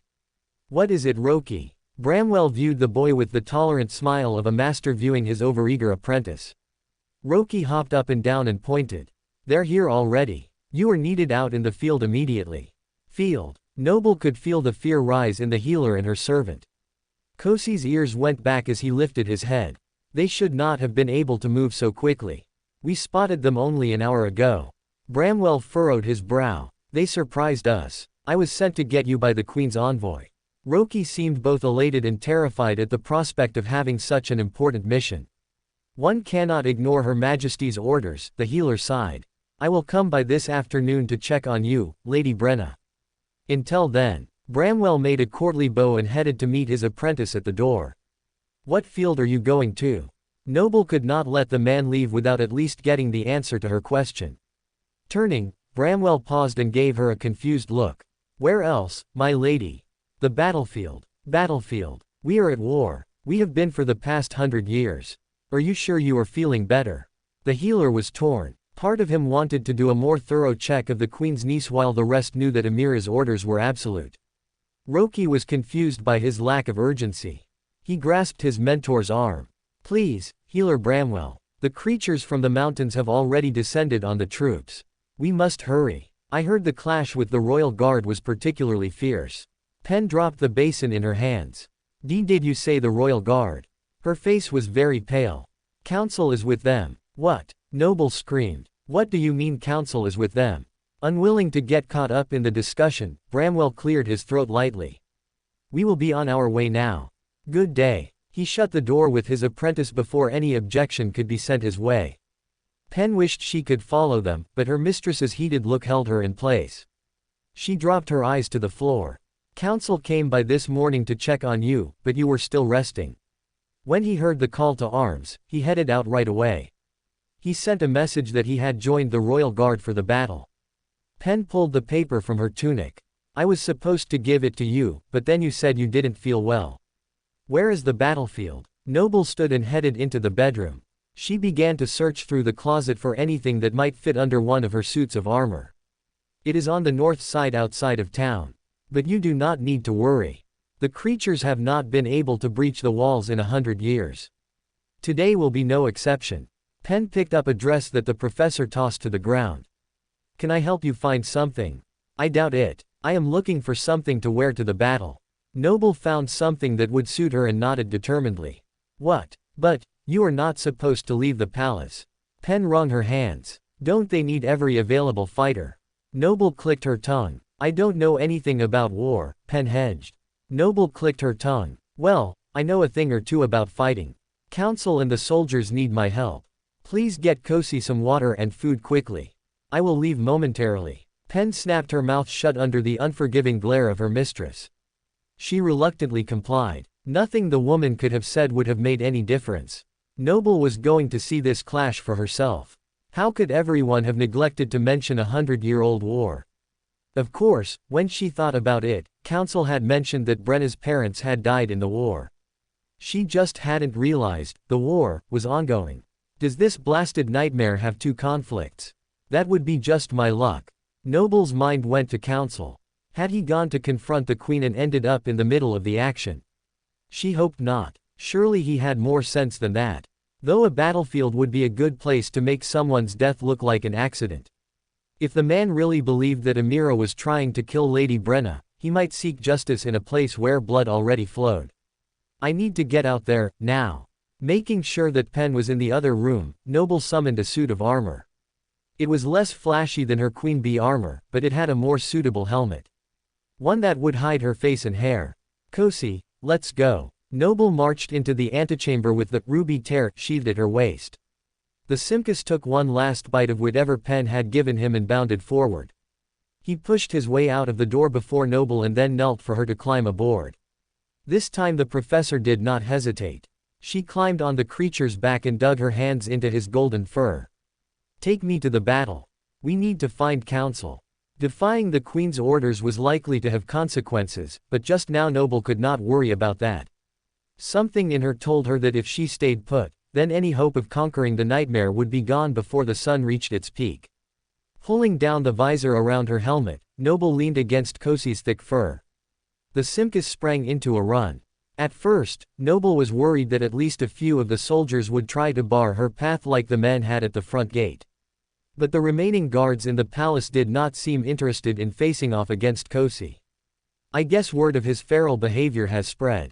She could not blame the humans, especially mundane ones, for wanting to avoid the frothy mouth of her ride. Noble would not want to face him either. Spittle dropped from the Kosi's mouth as he ran at blinding speed. Before long, the pair was out of the palace and in the streets. The professor did not guide the Simkus. She had no idea where they were going except outside the city walls. At least she hoped a war of 100 years was happening outside the city and not in it. Kosi turned up an alley and headed straight for the stone wall. This isn't the gate. What are you? Noble felt her stomach flutter as the creature took a bounding leap. His muscular legs touched the tile roof of the house closest to him, and then the Simkus turned to prepare for another bound. The second leap brought him to a higher rooftop and a third lifted the pair to the lower landing on the wall. Before Noble could catch her breath, the powerful demon was hurrying up a set of steps to the top of the wall. Sorry. The woman called to the two soldiers who were nearly thrown from the staircase. It was only Noble's covert use of her ability that kept the taller soldier from tumbling to the ground. The journey upward had required a vast amount of skill and timing, but Kosi had made the trip look effortless. How often has he done that trick? Noble wondered. Is that why the gatekeeper doesn't like him? It makes watching the wall more difficult when a creature can climb it so easily. Noble was forced to cut her musing short as they made it to the top of the wall. The battle line was around a kilometer from the wall. Humans fought to stem the tide of nightmarish creatures threatening to breach their home. Black clouds hung in the air, roiling above the ground like angry mist. As the floating awakened started at them, a dark feeling of foreboding filled her. What kind of clouds are those? Her eyes widened. One part of the cloud pulled away from the rest. It hovered over the ground before dropping a large boulder from the sky. What in two worlds? How could a cloud hold a boulder? Noble squinted to see where the rock had landed beyond the battle lines. Sitting in a patch of cracked ground, the boulder shook and disassembled into 7 identical pieces. It wasn't a rock at all. It was a group of nightmare creatures. Coming to a grim realization, Noble gasped. She looked up at the black sky overhead. Those weren't roiling clouds. They were a dense horde of monsters. Another part of the flock pulled away from the group and dropped another boulder. It, too, split like the one before it into 7 beetle-like pieces. Together, the two contingents of beasts scurried toward the city and dove into the ranks of humans already fending for their lives. The battle was raging. The humans were fighting valiantly, trying to hold their lines against the enemy. The opposing force was filled with earth-colored creatures of brown, gray, and black, making it look like the far-off mountains had moved to crush the human kingdom. Deep gashes in the earth marred the green landscape. Blood flowed, though from what Noble could see, most of it was blood of the abominations. That's good. But where is the royal guard? The healer had been called because that group was under heavy attack. Noble scanned for where the fighting was the heaviest. It did not take her long to find the heart of the action. Along with the brown beetles, many gray creatures comprised of gravel were battering a group farthest from the wall in the very center. The humans there were making the greatest gains, but also taking the heaviest casualties. Kosi sniffed at the air and his eyes focused on the spot Noble had been examining.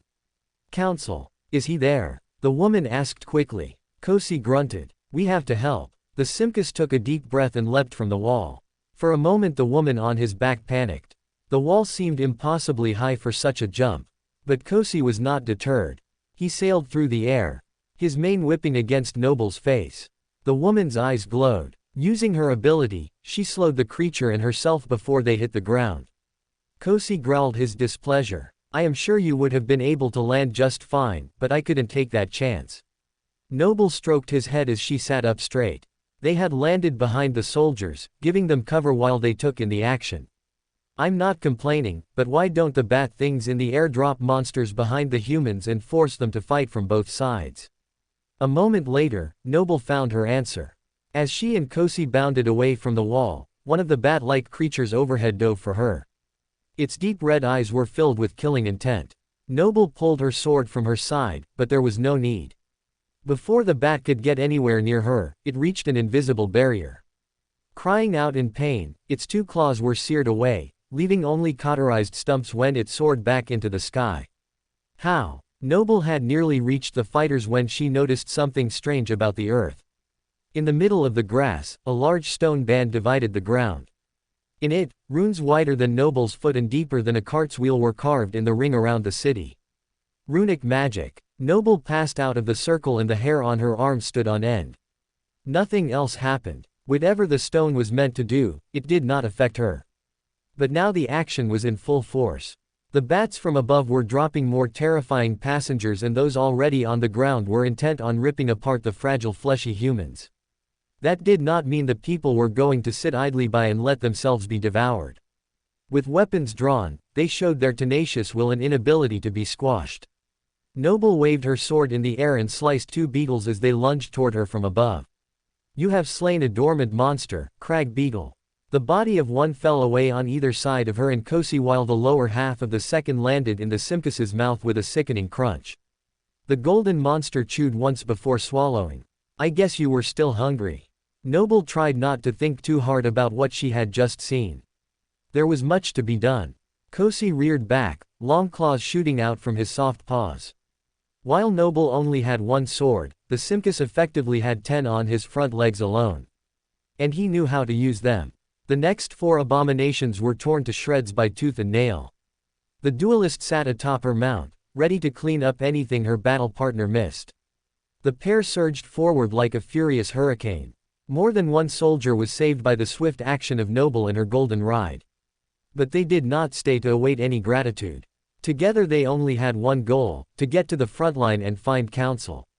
Careful not to trample the troops, Kosi picked his way through the broken field as he followed his nose and intuition. You have slain an awakened beast, fractured geode. You have received a memory. The creature Noble had stabbed with the ruby tear crumbled into dust. Only its soul shard was left behind, but even that was crushed under the boot of a fighter a moment later. Not that Bee saw any of it. She was already onto the next nightmarish creature behind her. The floating awakened was always dangerous, but on the back of the Simkus, she was beyond deadly. Having learned how to work in tandem with one another, the pair fell into a rhythm of slashing and stabbing. A rhythm of death. One of the creatures flying overhead, Noble had yet to learn their names, dove down and dropped another package of the deadly beetles. Kosi narrowly avoided being hit as the ball of insects made a crater in the ground. The Simkus bounded off of a large metal contraption and landed back in a circle of people. If Noble had not been able to fly, she would have fallen off in his twisting, but instead, she glided gracefully like a beautiful harbinger of slaughter. Come on, where are you? Noble continued to search even as she attacked. She searched for his emotional signature. How hard could it be to find one man? In an army of thousands. Very difficult. Was she too late? Had counsel already been wounded and taken from the battlefield? Surely not. He was an awakened. He could withstand this onslaught even if mundane humans could not. So where was he? A sinking feeling came over Noble. What if Pen had been wrong? What if her protector had never come out to fight at all? Or worse, what if Pen had been involved in the plot to kill her and was trying to finish the job? No, she was genuinely worried. There was no way Pen was lying about what she believed. An oversized gray rock came rolling toward her, but Kosi pounced on the monster before Noble could even react. A cloud of noxious powder filled the air, causing the floating awakened to hold her breath. That smells like when Brock has had too many beans. Her eyes stung momentarily until she blinked away the dust. Then her eyes teared up for a very different reason. Counsel. Noble pointed so that Kosi could see him as well. The man was battered and covered in blood but alive. In one arm was a shield and in the other a large broadsword. He looked so much like a hero of old that Noble was temporarily stunned. But then she noticed something even more out of place in the middle of this bloody battlefield. In the center of all the action, clad in blood-red armor that looked like it might burst into flame at any moment, was the queen. What is Amira doing here? Shouldn't a queen be safe behind the walls of her kingdom? Or at least removed from the battle and giving orders? Yet here she was, furiously taking down as many of the nightmare creatures as her sword and flames could reach. Now the concentrated frenzy of activity made more sense. The humans were protecting their sovereign while the abominations did everything possible to obliterate her. But why was she out here at all? Noble would have to find out later. Right now, all that mattered was the battle. Leaping from Kosi's back, Noble dug her ruby tear deep into the skull of one of the deformed geodes. The blade met only slight resistance as it cleaved the stone monster. Silvery blood poured out on the ground mixed with dust. You protect the queen, and I will get to council, she told the Simkus. Can you do that? Kosi tilted his head with a quizzical look before nodding. He sunk his teeth deep into a beetle, squishing its carapace and shaking its innards onto the battlefield. Noble winced at the sickening squelch. Go, she ordered before he could get another oversized bug in his mouth. The monster's body was larger than the woman's abdomen, but somehow Kosi was able to release his jaw enough to stuff the hard shell inside. Another reason I don't want to get on his bad side, Noble shivered slightly. The golden Simkus looked at her once more before bounding away. He left a path of destruction in his wake as he raced toward the queen. Pressing her lips together, Noble began to cut her way toward council. Now that she was on the ground, her progress slowed to a crawl. Had she made the right choice in splitting up? She and Kosi made a fearsome team, but as a transcendent demon, he was far more powerful than she was. So, sending the Simkus to protect the queen was risky. Not only was she possibly protecting someone who was trying to kill her, but it would alert the queen that both of Noble's protectors were out in the field. Of course, Noble was out fighting as well. Which meant she was breaking Amira's command. That was unlikely to end well. The professor shook off the unhelpful thoughts. I already made my choice. All that matters now is killing. Ignore the rest. Distraction meant death. And Noble would very much like to avoid that outcome. Thankfully the attacking force was not terribly powerful, only numerous. That made the trek forward slow but not overwhelming. At this lower height, Noble's sword saw far more action. The spell overlapped itself as it announced each kill. You have slain. You have slain. You have received. Trying to ignore the voice, Noble continued to force her way forward. When she finally got a good look at council, her eyes opened wide. The man was clad in his armor from the day before, but the pristine metal was covered in blood from countless nightmare creatures. A cut across his forehead was already beginning to heal. How long had council been out here? Hadn't the apprentice said that the creatures were only spotted a short while ago? But then Noble spotted the large carcass beside him. Council had slain a creature so large that she had initially mistaken it for a small hill. How had he even managed such a feat? No wonder he looks exhausted. Noble stabbed and slashed her way forward, but she wasn't quite fast enough. From above, another batch of creatures was being dropped like a horrid toy ball. It would land squarely on Council's head if he did not move. Watch out! Noble screamed. Brenna! Council looked at her instead of up. His face contorted in confusion. What are you doing out here? Noble had no time to answer. She lifted her free hand and pumped her essence into her ability. The falling ball went wide, bouncing off the side of the mountainous slain monster and rolling into the broken field. Council didn't seem to notice how close he came to being crushed. He ran full force toward Noble and shielded her with his body. He called the other soldiers nearby to form a protective wall. It isn't safe out here. I could have told you the same thing. The woman inhaled sharply. I am aware. I am here to help. Noble pressed her sword between two of the soldiers and hit a beetle in its mouth. You look like you could use it. Now all of you get back to fighting and don't babysit me. Stunned, Council nodded to the soldiers. As quickly as they had assembled, the group melted into the fray once more. Thank you. Noble was glad she didn't have to argue with the man. You can thank me by not getting hurt. Council's expression turned fierce as he cut off 3 legs of a crag beetle. And you can explain why you thought we would sit on babies later. Watch out. Bleeding from the loss of legs, the beetle flipped on its back as a strange antennae uncurled from its torso like a scorpion's tail. Noble stared at the delicate antennae, but Council pushed her out of the way and protected her with his body. A dark green liquid shot out from the end of the tube, caking the back of Council's armor. Oh no! Council turned and stabbed the beetle's belly, severing the unorthodox tail and letting the rest of the poison spill out on the white flesh. The beetle grew still. Council wrung out the liquid clinging to his hair. Don't worry. It's just a mild irritant to the skin. Just don't let it get in your body. It can melt your insides. Noble marveled at how unconcerned Council was with the prospect of melting from the inside out. He had already turned and was fending off another creature, giving no thought to the acid dripping from his curly locks. But Noble was. As soon as she leaned forward to skewer the persistent geode, she got a whiff of the insidious liquid. She gasped. It smells like the wine. Council guessed her thoughts as his emotions faltered. Now you know why I suspected poison. It's a rather distinctive odor. Noble blinked a few times. Someone had somehow extracted the poison from one of these monsters and put it in her drink. They must want someone dead pretty badly to go to that trouble. Was it her or the queen? If it was the former, she would thwart them in that quest, right after finishing off the grunts before her. There were so many of them. But other than the one massive beast that Council killed, most were rather tame compared to what they could be. I do not see the big deal. How has a war like this gone on for 100 years? Unless the groups just kept coming in unending numbers. Even without Kosi by her side, the duelist was not even breaking a sweat. Side by side, she and Council were moving deeper and deeper into the horde. Sometimes they were back to back and others they were side by side. They were like a wedge leading the charge to finish this war once and for all. There was only one problem. The sky darkened overhead. Council's face lost its stalwart expression as he looked upward. The queen was right. It's here, he breathed. Noble fought back a beetle and squinted. The passing glance was all she got before everything changed. Council took her hand and pulled her firmly.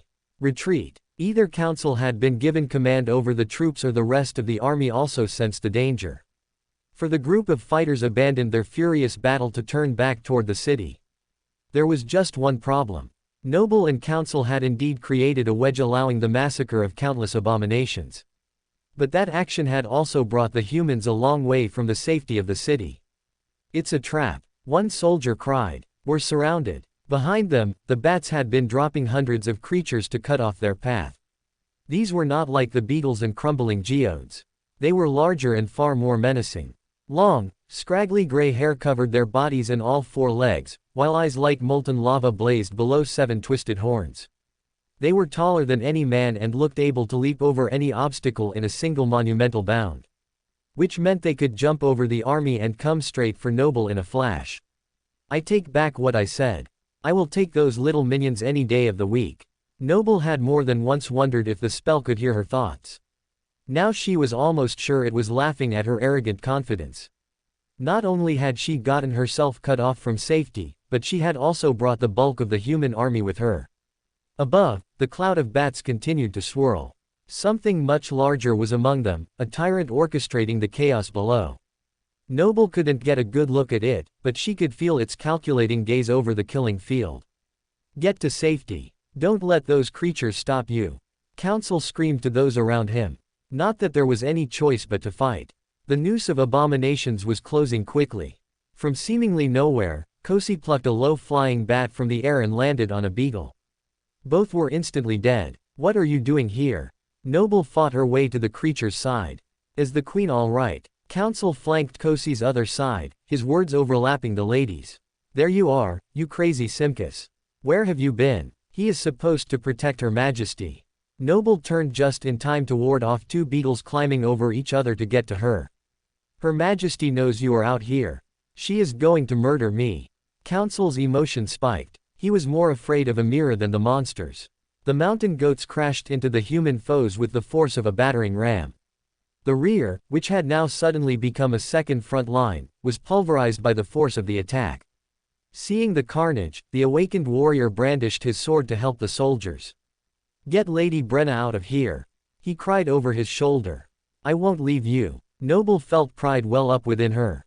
She had lost so much recently. She was not going to run away and have more regrets. You have no choice. Another voice, this one full of fire, joined the heated conversation. Noble looked to see Amira's eyes alight with molten flames.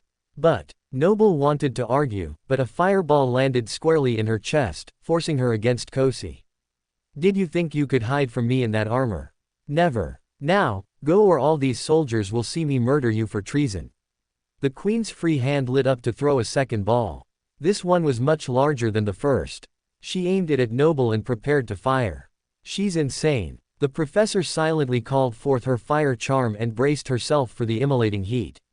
At the last moment, Amira changed targets. The ball landed in the chest of one of the seven-horned devils, melting a hole right through the creature's body.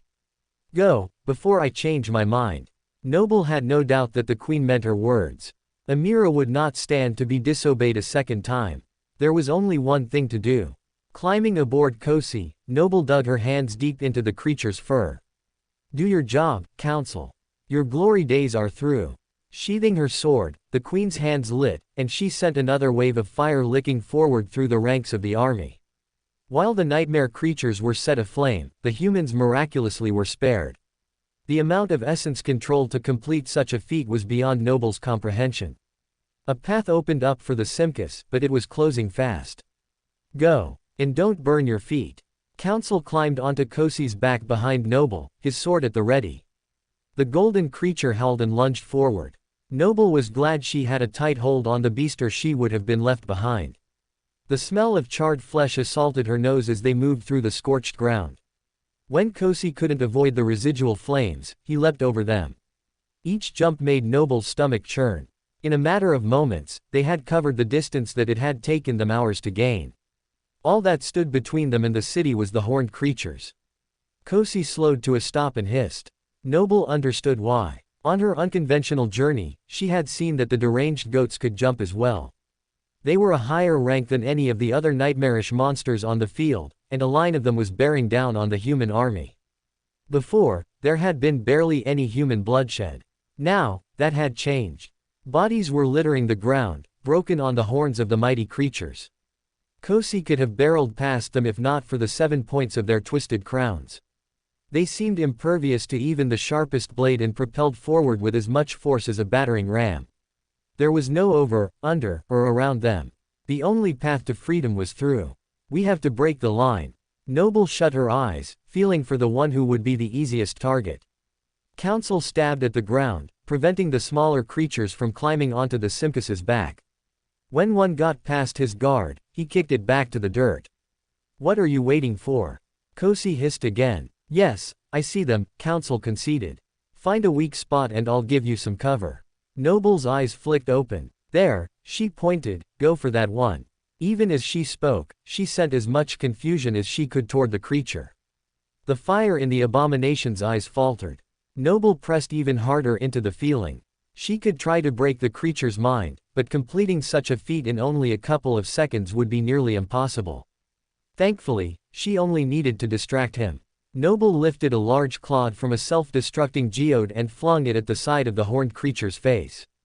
Coupled with an extra infusion of confusion, the goat fruitlessly searched for the source of the attack, thereby missing the real offense. Kosi slipped past the deadly crown and rammed the side of the goat's body with his back legs.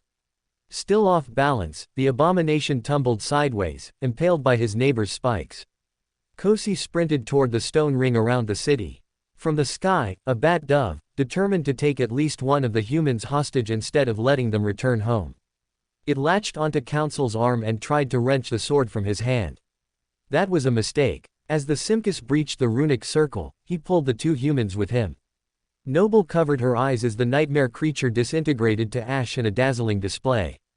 Kosi wheeled around, panting. That last maneuver had caused his back leg to be sliced on one of the razored horns.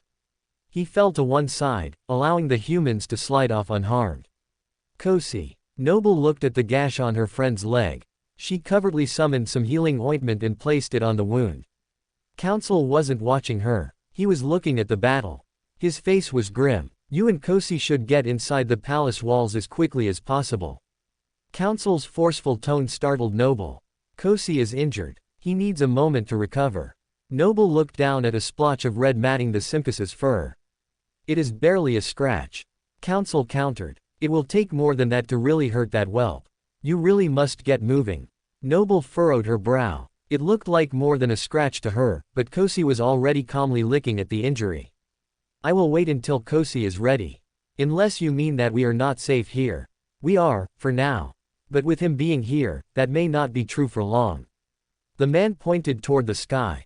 What do you mean? Petting Kosi gently to soothe him, Noble looked up at the darkness overhead. A sinister creature hid among the bats, biding his time. That tyrant has wanted to break the protective array for 100 years. It's smart. I have even heard him speak to me a few times. He claims to be after his heart, which he says is below the city. Do you believe it? Noble wondered. It doesn't matter what I believe. Counsel blew out his cheeks. Noble glanced back at the city. It looked so serene under the protection of the runes. Was something really hidden under the city, or were the words from a deranged creature just nonsense? In the end, it made no difference just now. They could not let the tyrant or his minions breach the array. Another of the humans who had managed to get through the enemy pushed through the invisible barrier and sprawled out on the ground.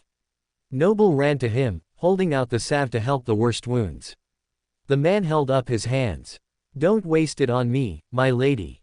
I am not worthy. Ignoring him, she placed the salve on the open gash on his forehead. The jar would self-replenish when she dismissed it, but even if it didn't, she still wanted to help the soldier. What's your name? She asked to distract him. Ilbar, he answered through clenched teeth. It is nice to meet you, Ilbar. I am finished. Noble backed away to give him air to breathe. The man touched his head and inhaled sharply. Thank you. Amira blasted another hole through the enemy with her flames, allowing more of her men to get to safety. Why doesn't she come with them? Noble saw the queen continue to struggle against the tide of nightmare creatures.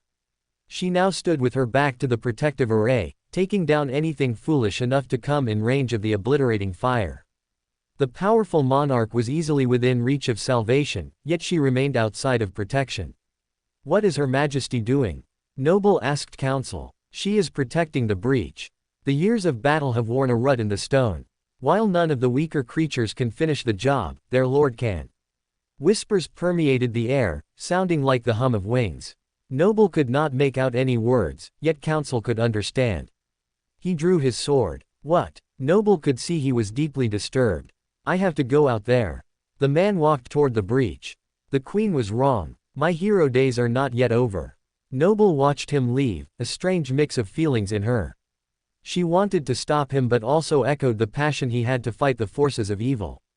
If Her Highness hears him speak like that, she will murder him on the spot. The soldier who had received treatment from Noble sat up slowly. His head was already looking much better. What did he mean by his hero days? Noble asked as counsel went to aid his sovereign. I'm too young to remember them, but surely you do, the mundane soldier responded. I wanted to know what you know, Noble ordered. She raised her chin, giving off her most regal air. The young man nodded. He touched his head, trying to recall all the facts. Long ago, counsel was just a slave whose master was a skilled warrior. They went out on the battlefield, and when the master died, counsel took his place and achieved a glorious victory. He awakened shortly after that and was granted his freedom eventually. He continued to fight until the campaign to wipe out the tyrant in the mountains. That was the mission that ended with. Ilbar's spike in emotion triggered something in Noble's memory. Her mind raced as she put pieces of the puzzle together. It ended with my parents' death. The man nodded slowly. My father said that counsel tried to save them, but it just wasn't enough. He came back broken, and Her Majesty stripped him of his position in the army. If not for you making him your counsel. Ilbar was beginning to wonder what pull Lady Brenna had over him. She was far too easy to talk to for such a high-born lady. He should shut his mouth before it completely ran away from him. Would you please finish your thought? Noble smiled at him. Despite the chaos around them, Ilbar felt a warm feeling of peace nudge at his consciousness. Relaxing, he embraced the emotion wholeheartedly. If you hadn't chosen counsel, most think that he would have been exiled or worse. So that was it. Brenna took compassion on the man who had tried to save her parents. That explained some of the strange dynamics between the three people. Council was Brenna's rebellion against the queen. Noble opened her mouth to ask another question when the insidious humming became more intense. It's coming. Ilbar's gaze fixed on the sky, his peace quickly turning to horror. Turning her attention toward the battle, Noble's eyes opened wide. The bats in the sky parted and created a canopy above their master. At last, those on the ground got a look at their sinister puppeteer. Noble wasn't sure what to make of the tyrant lord. All she knew was that it would kill anything and everything that stood its way, including its own minions. The corrupted servants of the mighty abomination ceased their fighting and scattered from below him. Any humans still standing rushed toward the protective array. All but two. Council and Amira stood side by side, having as much hostility between them as they did for the descending abomination. Noble moved forward, ready to come to their aid. They were out of her range of levitation, but as soon as she could reach them, she would pull them to safety. Even if it was against their will. Noble barely made it a couple of meters when a low growl sounded behind her. Getting up on his three good legs, Kosi raced after Noble. His tail wrapped around her waist, pulling her back from her desperate quest. Let me go. I have to help them. Noble wriggled against the Simcus's grasp. But Kosi only pulled her farther away. Noble didn't want to use a mind attack on the creature, so she did the next best thing.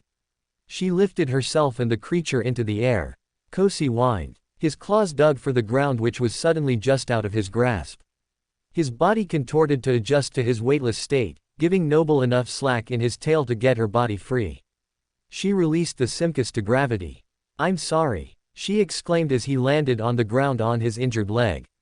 Stay here. I will make it up to you. No matter how sorry Noble felt for causing Kosi pain, she still felt compelled to get out of the safety of the ruins. And into the killing field. From the sky over the battlefield, Noble could see the horror drop from the skies. 4 translucent wings a half-kilometer long flapped faster than the human eye could see. Pushing the remaining bats aside, 6 raven-colored legs stretched slowly outward, ready to encompass the entire countryside in its grasp. Noble steeled her nerves, pushing into her speed to get to the others before the creature could attack. She needed to get them out of harm's way. But as Noble drew close, she found the queen and council were arguing. I do not want your help. Go back. Amira shot a ball of fire which the warrior easily dodged. You may not want it, but you'll need it for what you want to do. Council would not leave. He puffed out his chest. The two were pulled from their bickering by the arrival of the third person. Brenna. They yelled in unison before giving each other a frustrated glance. My lady, it is not safe here. Council pleaded. Insolent girl. I already told you to go back with council and let me deal with this. Amira flicked her hand dismissively at both of them, sending a spray of sparks across Noble's armor which were immediately doused by the growing wind. The force from each massive wingbeat began to whip around them. The tyrant was getting closer. We all need to go. Noble's eyes swirled, ready to pick up the pair when she saw the grim determination in Council's eyes. I am staying, the man gripped his sword. Someone has to protect the barrier or the city is lost. That's what I'm doing, you dimwit. Amira shot back. Noble felt something deep inside her stirring. More so than any time she had been in the nightmare thus far. This mighty creature had something to do with the conflict she needed to resolve. And running away would rob her of the chance to possibly end this once and for all. I am staying too, she announced over the howling gale. See, your wild nature had infected my niece. Be gone, both of you. Amira looked up and tried to ignore their presence. A smile crept onto Council's face. It's too late and you know it. Accept our help or let us die. Noble knew which option she preferred. Amira grunted. Brenna, protect the breach. Any creatures still around will try and make a divot in the gap to please their master. And Council, you know what to do. At first, Noble thought the order was just a babysitting job, but then she looked around to see that 2 of the goats were already butting the weak spot in the wall. The soldiers were trying to attack it from inside the safety of the array, but their flimsy arrows were not able to penetrate the thick gray fur. Racing toward the invisible dome, Noble pretended to jump and landed on the first creature's back. The ruby tear sang through the air as it plunged deep into the neck of the deranged goat. Its head reared back, ready to plunge all 7 horns backward into the floating awakened. Noble was just a hair faster. Instead of impaling its enemy, the hairy creature sank its horns into its own hide. The longest lodged in its back. Stuck with its head pointed skyward, the goat tried to lean toward Noble and make her pay for the pain. It was a fatal move. The crimson sword slashed across the creature's neck and finished the job that it started. You have slain a fallen demon, Mountain Regent. I am getting a little too comfortable going after fallen creatures. Noble tried to push down her elation at the victory. There was still a second regent to put down. And this one was the largest she had seen. Ignoring her dead companion, the regent dug her horns deep into the stone runes. Unlike the bat who had lost its leg, the goat's horns were merely repelled. Noble wasn't sure if it was due to the power difference between the creatures or some special property of the horn. What she did know is that pieces of the stone circle were being chipped away. A small pulse of energy came from the invisible wall, and suddenly it could be seen. A translucent net in the shape of a half-circle blinked in and out of view. That's not good. A few more hits like that and the regent would succeed in doing what no one had done in over 100 years. She would break the kingdom's defenses. If that happened, the tyrant would have easy access to the mundane humans within the city's walls. All would be lost. Not on my watch. Noble was already in motion to stop the gray-haired menace from breaching the defensive array. She was so focused on stopping the creature that she did not even register how loud the humming around her had become.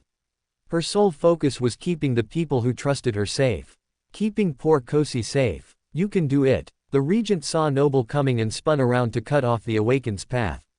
Noble was ready. Remaining behind the goat as it spun, she cut at the tendons on the back legs. The fur was too thick to let the slice open a wound, but the pressure caused the goat to kick feverishly in the air. Which was just what Noble wanted. She leaned back to avoid the kick and then flew forward with her sword pointed upward. The fur there was much thinner, and the ruby tear did what it was made to do, tear. With the contents of the regent spilling onto the ground, Noble received another notification of a kill. Her mind was already elsewhere. The tyrant had not been just hovering in the air. He had moved closer and become even more menacing. She covered her ears. That sound is coming from him. Indeed, what had started off as a soft hum and was now assaulting her ears was coming from an impossibly long proboscis sticking out above the creature's hooked mouth. The hum grew to a crackle, then to a roar. Then, without warning, Noble was blinded by a bolt of lightning. It shook the ground. The Queen, Council. A direct hit from such force would have proven fatal before the awakened even knew what was happening. Squinting against the assault of light, Noble prepared for the worst. But when the energy dissipated, Amira still stood with her fiery red hair waving in the breeze. Scorched, broken earth lay behind her, leaving another small chip in the stone runes. Yet the queen stood unfazed. Amira looked up at the creature with disdain. Is that all you've got? With counsel by her side, the fearless queen taunted the creature over 1,000 times her size. If it were anyone else, Noble would have thought the woman was trying to commit suicide. With Queen Amira though, she wasn't so sure. The tyrant overhead began to move downward. From such a height it looked slow and lethargic, but Noble was not fooled. The enormous creature was moving at blinding speed straight for Her Majesty and Council. The man began to chant words that Noble could not hear. All she could see was the rhythmic movement of his mouth and body. Amira, for her part, was strangely still in the face of coming death. Then, all at once, everything changed. The tyrant's hum turned into a crackle once more as another streak of lightning lit the sky. At first, it looked like it might arc into every corner of the heavens, but then it coalesced into a single bolt. A bolt aimed straight for the two awakened humans. Before it could reach the ground, Amira's body burst into flames. No, that wasn't exactly true. Amira's body became flames. The lightning struck her a moment later, but instead of obliterating the queen or dissipating into the ground, the electricity became one with the flames. The charged inferno grew. Council lifted his hands, yelling loud enough for Noble to hear him over the chaos. Then the fire compressed to resemble Amira's form before exploding upward in a column of flames. Council looked upward, his determined eyes reflecting the conflagration. Noble held her breath. Would the strike be enough to even be worth the tyrant's notice? It seemed so. The four massive wings stuttered enough to bring the tyrant's body out of alignment with the inferno. Oh no, they are going to miss. The shot blasted into the canopy of bats that hovered above the tyrant. The core of the brood exploded, sending charred bits of flesh raining down. But that was not all. Snaking from the ball of flames, streaks of electricity hungrily licked at the creatures out of reach of the blaze. Their eyes glazed over and they dropped from the sky with streaks of smoke trailing behind them. The attack fried or flamed countless winged abominations, ripping a hole in their dense cloud of destruction. The world was suddenly bathed in the sun's rays, making Noble realize just how dark it had been. The air grew warmer by many degrees. Now in the direct sun, the tyrant retracted its long legs with a hiss. Its dark shiny covering turned from black to red. With a sound halfway between a hiss and a scream, the creature turned its head away from the orb overhead. It shook, sending dark feathers flying. Is it getting sunburned? The few remaining bats came to their master's aid, clustering overhead to provide shade once more. But it was not enough. The tyrant shivered in rage. It came so low that the dead creatures on the ground began to blow away. Then, just as it looked as if it might try to attack from the ground, the scorched nightmare lord turned northward, back to the dark mountains. There the ash-filled clouds loomed thick and heavy. The tyrant was heading home. With the withdrawal of their mighty master, the remaining beasts fled as well. They chased the looming shadow, hoping a bat would carry them away. That hope was in vain. It's really leaving. Noble could barely believe her eyes. Releasing the tension in her body, the woman's knees buckled. How foolish she had been to come out here. She was lucky to be alive. There was a moment of stunned silence. No one dared breathe in fear of changing the tyrant's course. But then Queen turned to face her troops, unsheathed her sword, and raised it to the sky. The message was clear. It was over. Amira walked toward the city, barely sparing a glance as she passed her niece. Come, now. The men cheered for their queen, welcoming her with praises as she came inside the runic circle. Her Majesty graced them with a small nod and a wave of her hand as a reward. While her face was stern, Noble could see the subtle strain in her walk as well as the paleness of her cheeks. A step behind her, Council also greeted the troops. He shook forearms with a few of the soldiers while they wished him well. Kosi hurried up to the heroic trio while favoring his good legs. His ears were back until Noble scratched under his chin. You did nothing wrong, she told him. I made my choice. A foolish choice, Amira sniffed. The professor was too amazed by what had transpired to argue. How else would I have seen up close what you can do? Both of you. That was amazing. Noble had no idea Awakened could harness so much power. Of course, most of her experience was limited to the Dreamscape where reflecting nightmare creatures' powers back on them was not exactly an option. I am honored you allowed me to assist you, Your Majesty, Council announced proudly with a bow. It felt just like the old days. Those around them began to murmur. Too bad your trickery couldn't save my brother or his wife. If that had not worked just now, not even being my niece's counsel would have saved you this time. Amira's fierce gaze fell on those around her. All conversation fell silent. What are you waiting for? Go collect the dead and help the wounded. The queen's words snapped her subject from their reverie. With wary glances at the clear sky, they exited the safety of the array to obey their queen. Kosi whined softly. Go and eat, but leave enough for the rest of us, Amira told the Simkus. The golden pup yelped and bounded off on 3 legs. It seems everyone around here needs Her Majesty's permission to do anything. Noble found the interaction curious. Kosi was weaker than the tyrant of the mountains, but he was still mightier than any Awakened. So why would he so easily obey the human queen? Maybe Council had somehow ordered Kosi to listen using his ability, but Noble did not think that was the case. Noble recalled an old tale about massive creatures called elephants being tethered to a stake when they were young. When they were big and could break the bonds, they didn't bother trying because they had been conditioned to stay and obey. Since both Amira and Council treated the Simkus like a child, Noble guessed the same principle applied. With a wagging tail, Kosi frolicked as he tore pieces of flesh off of dead abominations. It was adorable, in a grotesque sort of way. Noble winced at the thought. Amira caught sight of the grimace and pursed her lips. Do not think I have forgotten what you have done. I will deal with you and your blatant disobedience later. The queen took a proud step toward the city and faltered. Her emotions spiked as her body threatened to give out. Amira had been putting on a good show, but after hours of using her fire and then tearing a hole in the sky, she was utterly drained. Noble rushed to her aid. She wrapped her arm around the older woman's waist and steadied her. What can I do? Noble asked gently. The healer should be around here somewhere to help. Amira muttered angrily, it seems the line of people I need to execute grows ever longer. Her back straightened. A soldier approached and bowed low to the ground. The fear coming off of him was so great that Noble immediately looked to see if the tyrant was returning. But the sky was still clear. Your Majesty, the soldier said, his voice shaking. The Queen's expression darkened. How dare you approach me without permission? Only my general can do such a thing. Where is Regal? How could he let this happen? Bring him here this instant. I cannot, the soldier answered. General Regal is dead. Noble expected some sort of emotional reaction from the Queen that her general was dead. But Amira simply shook her head. That is no excuse for his inability to control his soldiers. She looked down at the man who was now face down on the ground, cowering. What are you still doing here? Get his body back to the city. He will need to be buried before he begins to smell. The soldier touched his head to the grass, then stood and ran to carry out the order. Amira heaved a deep breath. I am sorry for your loss, Noble tried. The Queen stiffened. Regal is just another in a long line of generals to disappoint me. He isn't the first and he will not be the last. Even my brother was a more competent military leader. Still, I would think. Amira clicked her tongue. Bramwell, hurry up. Noble's words were cut short as Amira admonished the approaching healer.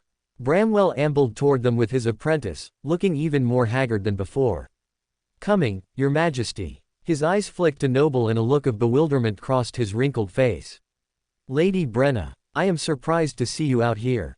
I am glad you are feeling so much better. I am perfectly well, thank you. Noble felt both Council and Amira react to Bramwell's words.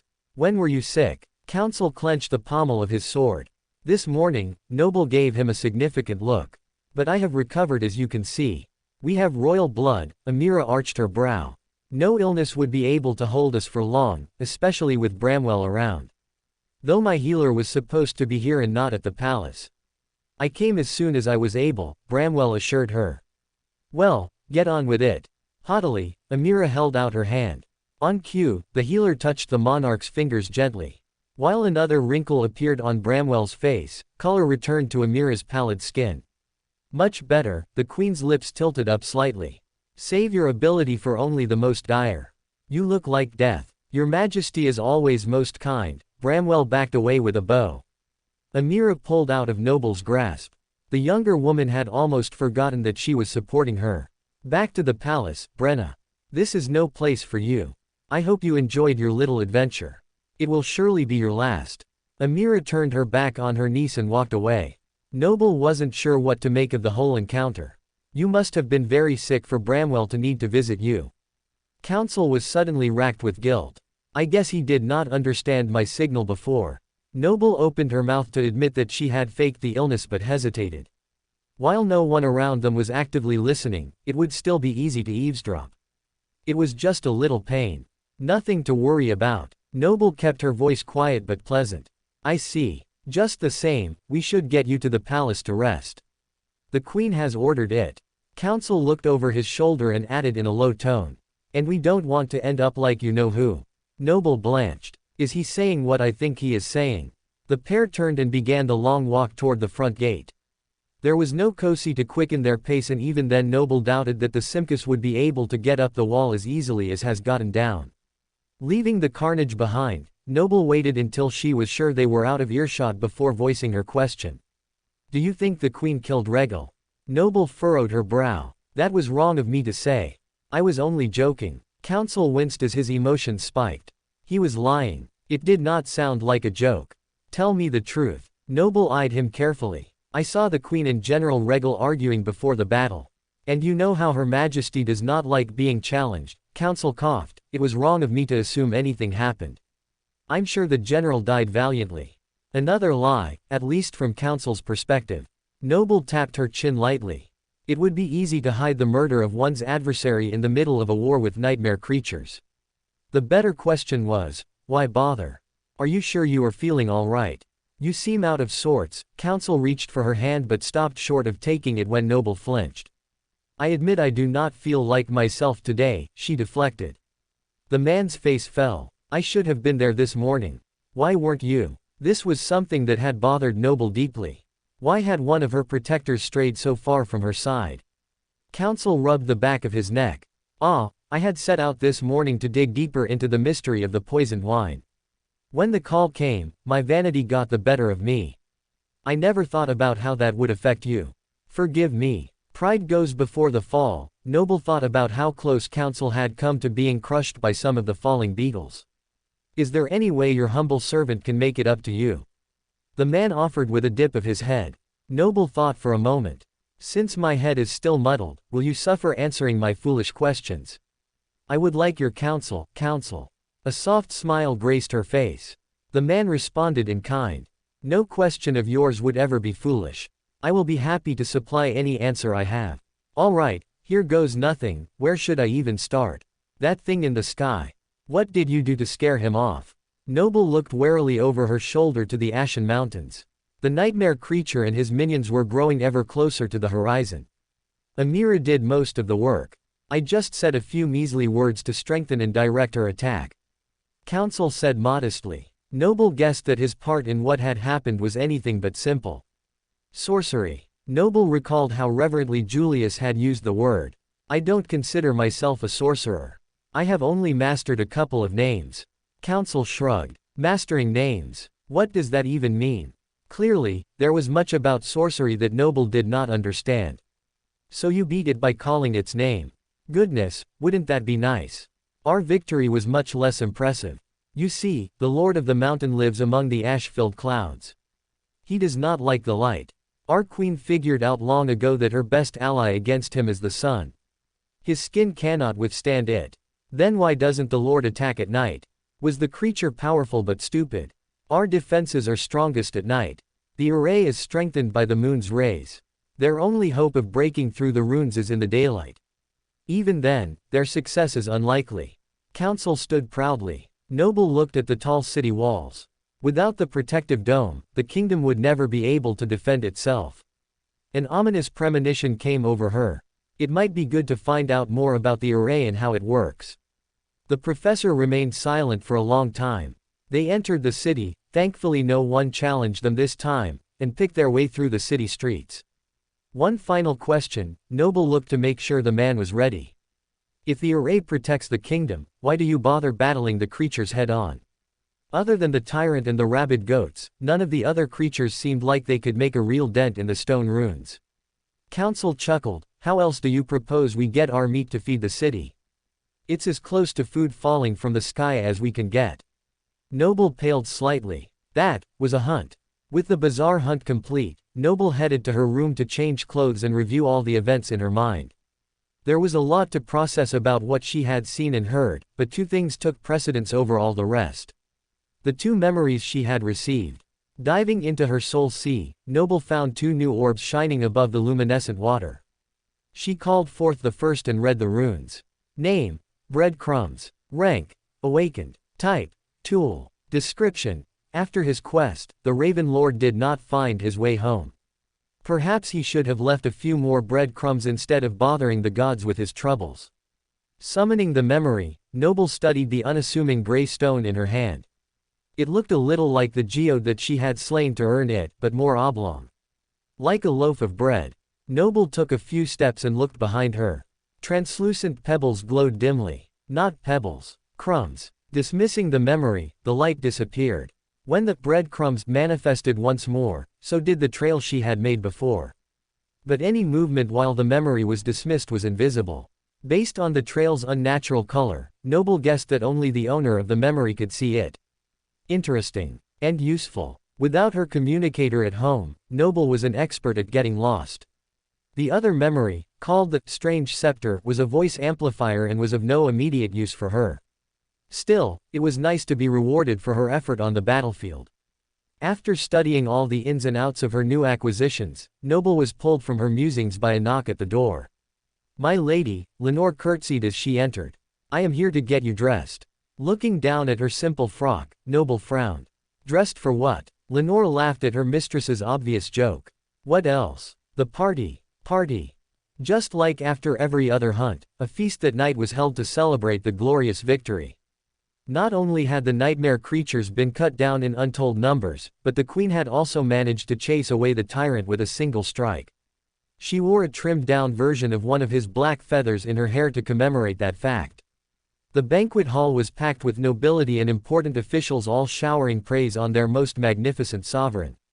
For her part, Amira took the generous words with a taciturn nod. She sat at the head of the table, eating much slower than the evening before.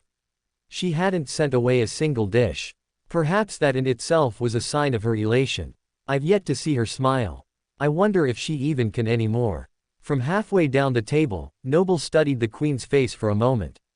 Amira was obviously punishing her by putting her so far from the seats of highest honor. Everyone at the party knew about the queen's displeasure. None would want to be in Noble's floating sandals. Any normal person would have been upset by the sovereign's public snub. But Noble was relieved. While she was interested in observing the queen, she did not want to speak to her just now. I hope this is the only punishment she has in store, but I doubt it. Noble did not like to think about all of the torture that Amira could inflict. For now, she would stay as far away from the queen as possible and enjoy the meal. Yet Noble's eyes were always drawn to the enigmatic hostess of the feast. At the head of the table, Amira sat on a grandiose throne. Her auburn hair was caught up in a twist while a small crown adorned her head. In her emerald dress, she was stunningly beautiful. So was the evil queen that tried to kill Snow White. Noble recalled the old story. A small pang pierced her heart as she remembered the last time she had told the twins that fairy tale. If she got home, she would have a whole new story to tell. When I get home, Noble reframed her thinking. As long as she was breathing, she would not consider failure. Food streamed into the banquet hall in a never-ending line. Because the food was served on communal platters, Noble did not have to worry about it being poisoned. Which was good because fighting had made her work up quite an appetite. She filled her plate and dug in hungrily. The fresh meat tasted delicious, but Noble could not help but feel a little guilty knowing how many had died to acquire it. Around her, no one else seemed to share her sentiment. They ate, drank, and were merry. The soldiers peppered among the guests shared stories of their personal victories. Wine flowed and voices became more boisterous. Based on the fact that both mundane and awakened were drinking, Noble guessed it wasn't Amira's personal vintage. Even without the poison, the potency of that alcohol would have killed an average man. Most of the guests drank in moderation, but some continued to take advantage of the queen's generosity. Their tongues became loose. That was how Noble learned that the swarms came down from the mountains once every 2 or 3 months. The tyrant was not usually with the nightmare hordes. His presence explained why the queen had gone out to lead the charge against them. All in all, Noble had witnessed a rare event. I never thought I would see the day that Council and Her Majesty would fight side by side again, an older gentleman, Lord Gavin, chortled as he set down his glass.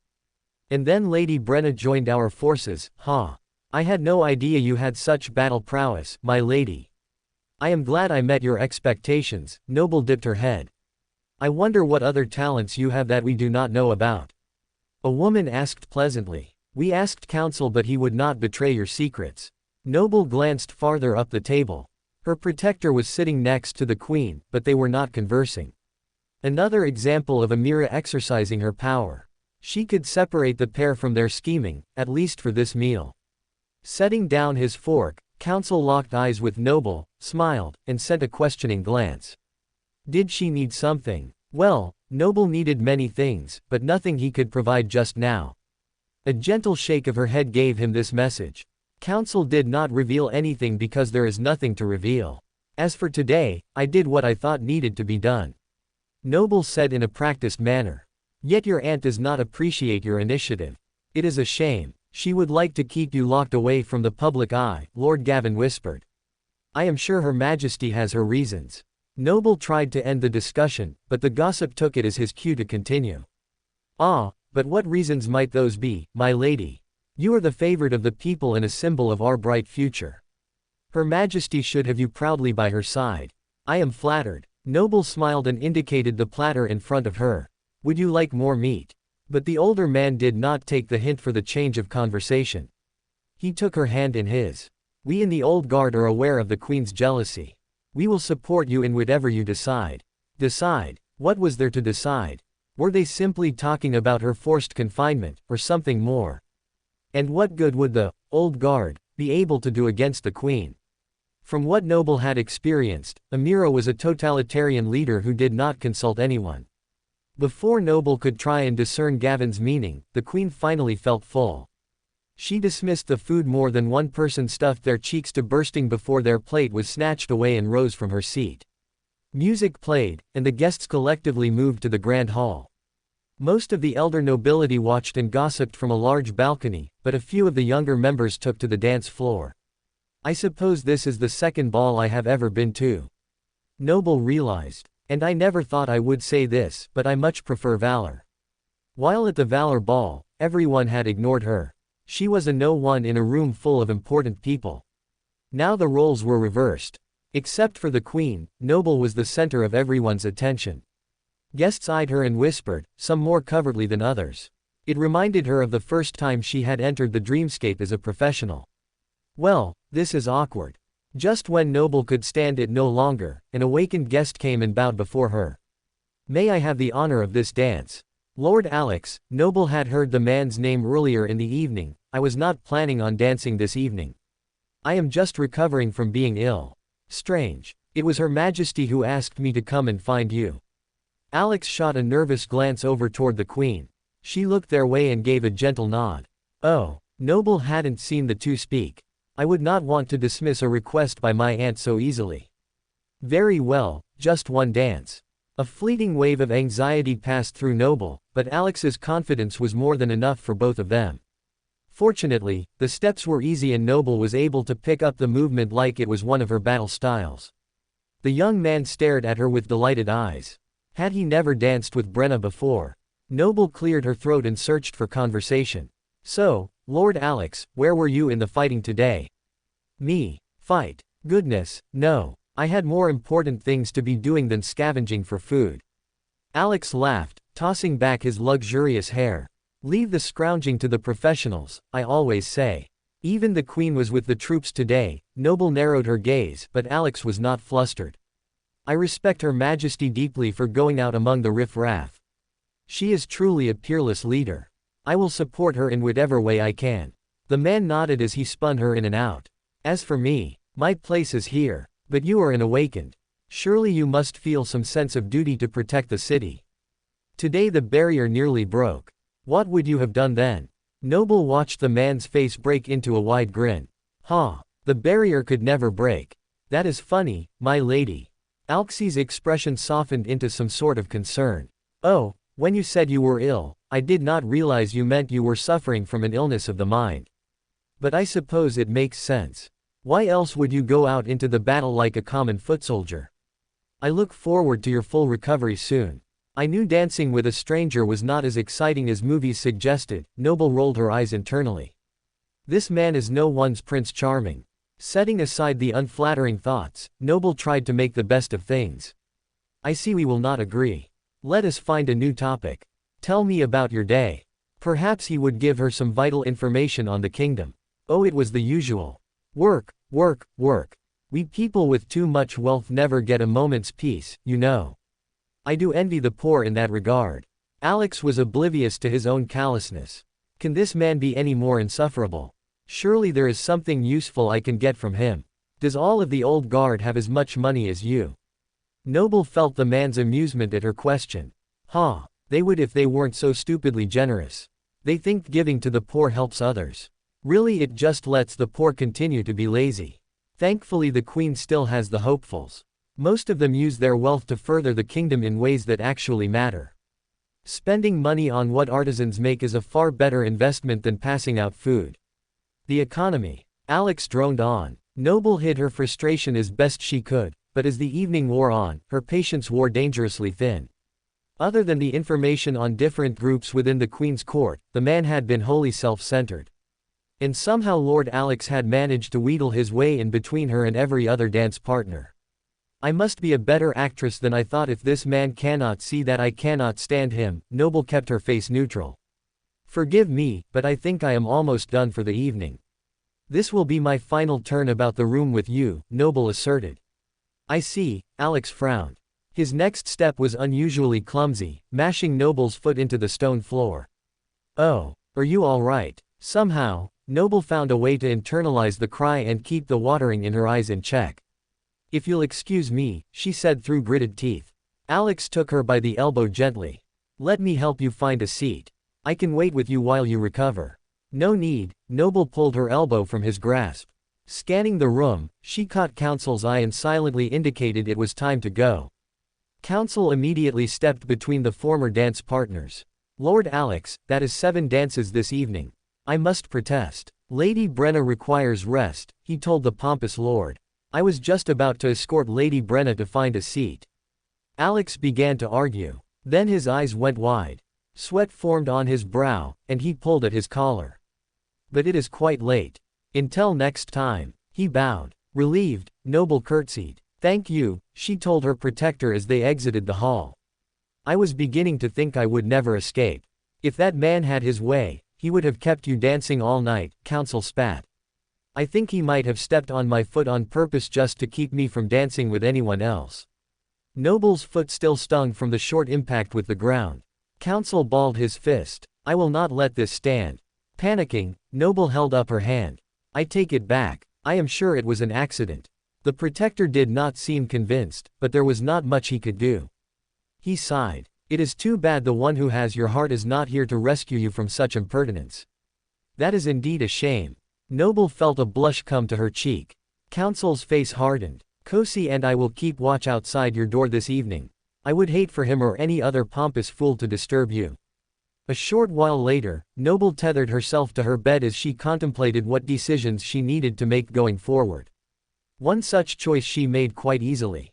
She would never dance with Alex ever again. The following morning, Noble decided to do something that she had not yet attempted while in the nightmare. Obeying the queen. Other than the bad placement at dinner and sending a terrible dance partner her way, Amira had not doled out the promised punishment for Noble's leaving the palace and going to fight. It was best to remain as invisible as possible in hopes that the queen might be lenient. Out of sight, out of mind. Or so Noble hoped. It was a tenuous plan, but it was the only one she had. Although Noble wanted not to be noticed, that did not mean that she planned to remain idle. Like any self-respecting professor, Noble was going to spend her day at the only place that could give her a clear picture of what was going on around her. The library. Fortunately, the palace had its very own store of books and a head librarian who was most eager to share his wealth of knowledge with the beautiful young woman. Noble and her 2 protectors were ushered into the archive room and given a large workspace. Delighted not to be cramped, Kosi spun around thrice and fell asleep before the research could even begin. One of the chief assistants approached them with a wealth of knowledge in his arms. "What is it you are hoping to find?" Counsel scratched his chin as he watched the stack of dusty books be piled onto a reading table. "A way to finish this nightmare." After the feeling that vanquishing the tyrant was the key to her escape, Noble had nearly fallen into despair. What could she possibly do to defeat such a powerful being? She wasn't sure, but something that Counsel had mentioned had led her to the library in search of information. Noble thanked the assistant and waited until she was out of range before answering her companion. "You said something yesterday about the tyrant wanting its heart. When I asked if you believed it, you didn't want to answer. So I thought I would try and dig up some answers for myself." "I see." Counsel pulled his lips to one side. "So we are going on a treasure hunt of sorts. I suppose there are worse ways to pass the time than looking for something that cannot be found. So you don't believe in the heart?" Noble quirked an eyebrow at him. "I did at first, but I have looked for many years to confirm the claim and have come up empty. I admit that I did not think to look in the royal archives. Not that Her Majesty would have let me come without you." Counsel dipped his head in gratitude. "I will assist in any way I can. Where would you like to start?" Noble wondered if the man could read. He was a former slave, but he had been an awakened for many years. Thankfully the question was answered when he picked up a book and laughed at the title. "Myths and Legends. I doubt you will get much factual information from this text. You never know. Many of those stories have a small kernel of truth. Pick whatever book you like and look for any hint about the tyrant's heart."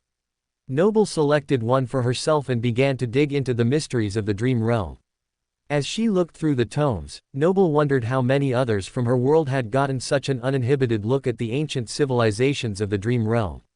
Very few. The people's belief about corruption as well as their stories of the gods and demons provided a rich backdrop for the professor's imagination. Wait until I tell Julius. Noble smiled as she tried to commit as much of it as possible to memory. He will be speechless. The professor was so busy imagining how excited her mentor would be with all of this new information that her eyes nearly skipped over a very important line in the book before her. Noble stopped and read the lines twice more. What do you make of this? It says the tyrant was once an uncorrupted human. When the corruption took hold of him, he split his heart in two and gave the untainted half to the woman he loved. But when he went mad and became a nightmare creature, he wanted the heart returned to him. Let me guess, the answer was a big no. Council leaned over to look at where she was pointing.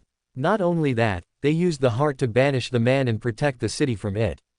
As the kingdom grew, the runes were added around the city to protect the heart. The belief is that the heart both pulls and repels the tyrant. Noble fell silent as she skimmed the rest of the page. So in theory, whoever has the heart can control the Lord of the Mountain. Council ran his fingers through his hair.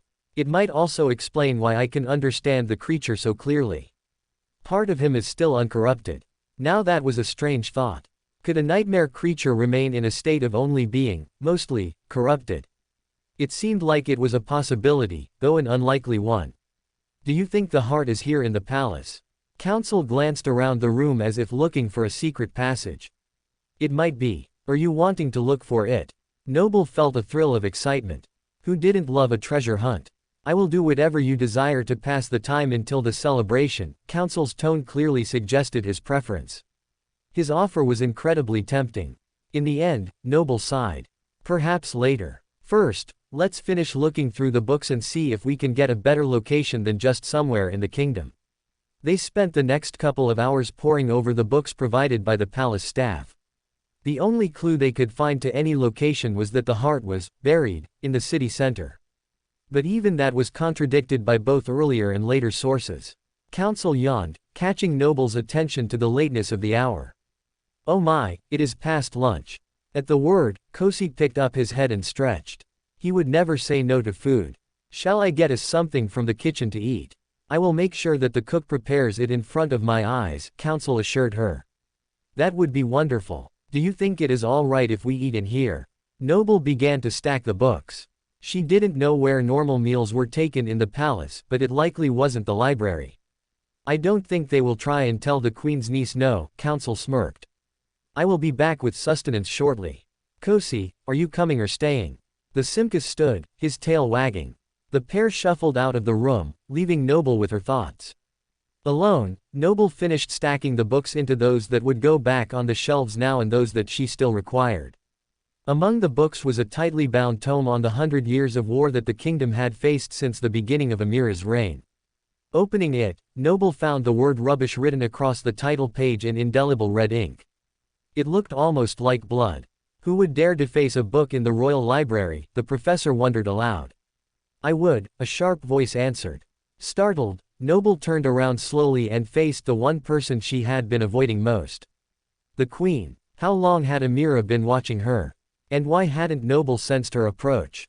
At home, Noble could feel her children coming from anywhere in the house. Yet somehow Her Majesty had evaded her. Was Noble so engrossed in her study that she had blocked out the world? It seemed so. And now the queen was glaring at her for the offhanded remark. How was she supposed to know that the woman would be petty enough to write in a book? Me and my big mouth. Noble lamented. Standing, Noble dipped a deep curtsy. Your Majesty, I had no idea it was your writing. Of course, you may do whatever you like in your library. The queen's ire lessened slightly. She glanced down at the books. What are you looking for? Noble picked up one of the stories and held it up. I want to learn more about the kingdom. I thought that the library might be a good place to study our history. Amira raised one eyebrow. You have never shown any interest before. Forcing a smile, Noble lowered her eyes. I have never been confined to the palace before. I thought I should make the best of the opportunity. Amira hummed for the second time in as many minutes. Well, then, that rubbish is not what you should be reading. She indicated the defaced volume still in front of Noble's seat. Why not, if I may ask? Noble exchanged the tome in her hand for the offending book. Amira's nose curled in disdain as a small fire lit in her eyes. It is a work of fiction. The author claims the start of the war was at the beginning of my reign. That is the common belief. But that is only because people have short memories. The war against the corruption goes back much further than even my father's father could remember. She took the book from Noble. The tips of the queen's fingers began to glow and the book smoked. A moment later the pages were barely ash in her hand. There had been no flame. There. That is better. Amira pulled a cloth from somewhere in her gown and wiped off her hands. Truly the easiest way to deal with a problem. Amira gave a pointed look toward the professor, sending a chill down the woman's spine. It is quite effective, Noble agreed, trying to hide her look of shock. Here you are, Your Majesty. The head librarian entered and bowed. My assistant said you were looking for me. Yes, Droon. From inside her wide sleeve, Amira pulled 2 journals. These are full. Please place them with the others. Have new ones delivered to my suite by this evening. Of course, Your Majesty. Right away. Droon bowed away with the books in hand. You right. Noble thought that the lettering matched the handwriting she had seen before. I record, Amira responded icily. As should you. Unless you trust counsel for that as well. Where are your protectors? They went to fetch food. Noble smiled. They will be right back. And why didn't they just ask for a servant to complete the task? The red-haired woman tilted her chin up defiantly. Noble nodded quickly. That is a very good question. We are not used to having the castle staff at our disposal. I will be more mindful next time. The queen clicked her tongue and walked around the table. Noble became suddenly nervous. The tome she had held up was a generic history, but others spoke more specifically about the tyrant and the war. What were you looking for again? Amira leaned down to study the table. Her aura became oppressive, much more than an awakened should possess. Holding power for 100 years had certainly given her a superior air, but this was something more. Much more. Noble's eyes began to swirl. Sweat formed on her brow. It was getting very hot in the room. I was looking for anything and everything to do with the kingdom, she answered. Everything, Amira picked up one of the books on the table. It was one that she and counsel had yet to search. The yellow cover was old and dog-eared. The queen tucked it into her sleeve where the journals had been. The full force of her gaze fell on her niece. Amira's voice was eerily quiet. There are things better left buried, niece. Some knowledge should be forgotten. Do not meddle in things beyond your understanding. Was counsel behind this sudden thirst for knowledge? The queen barely tolerated saying the man's name. Noble's eyes opened wide. What? No. The idea was completely mine. The queen tucked a ruby strand behind her ear with a tolerant smile. Do you know the penalty for lying to me? Yes. I have a decent idea. Noble pressed her lips together. If General Regal, who had argued with her honestly, was, if not killed outright, at least left to die by the queen's willful neglect, then how much more would she be opposed to someone trying to deceive her? I do not tolerate dishonesty. I ask you again. Whose idea was it to come and read history in the library? The queen questioned with an unreadable expression. Her emotions were a mix of anger, disdain, fear, hope, and something Noble could not quite identify. The professor swallowed unconsciously. It was mine, Your Majesty.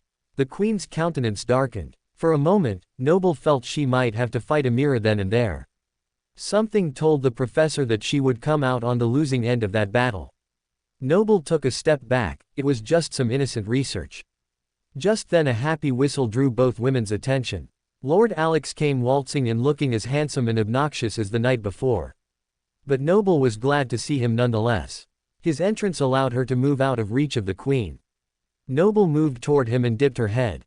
Lord Alex. What a pleasant surprise. Lady Brenna, the gentleman bowed over her hand. He was more subdued, probably because he hadn't been drinking. Alex, Amira allowed him to approach. I did not think we had any business today. I was not here to see you but to get a royal record of our lineage for my father. Alex flashed a brilliant smile. What a coincidence. I was just telling Her Majesty that I was trying to learn more about our kingdom's history. Perhaps you can share the record with me before you leave. Noble nodded seriously. I would be honored. Alex's smile was practically beaming. Amira looked between them and her face changed slightly. Alex, perhaps you can talk some sense into her. She does not abide the words of her queen. Anything for you, your majesty. Alex seemed a little too pleased by the prospect. I shall do my best. Make the right decision, Brenna. Amira gave the other woman a significant look. Great, more decisions. Noble's stomach clenched. I will do my best. Good. Otherwise. Amira didn't finish her thought.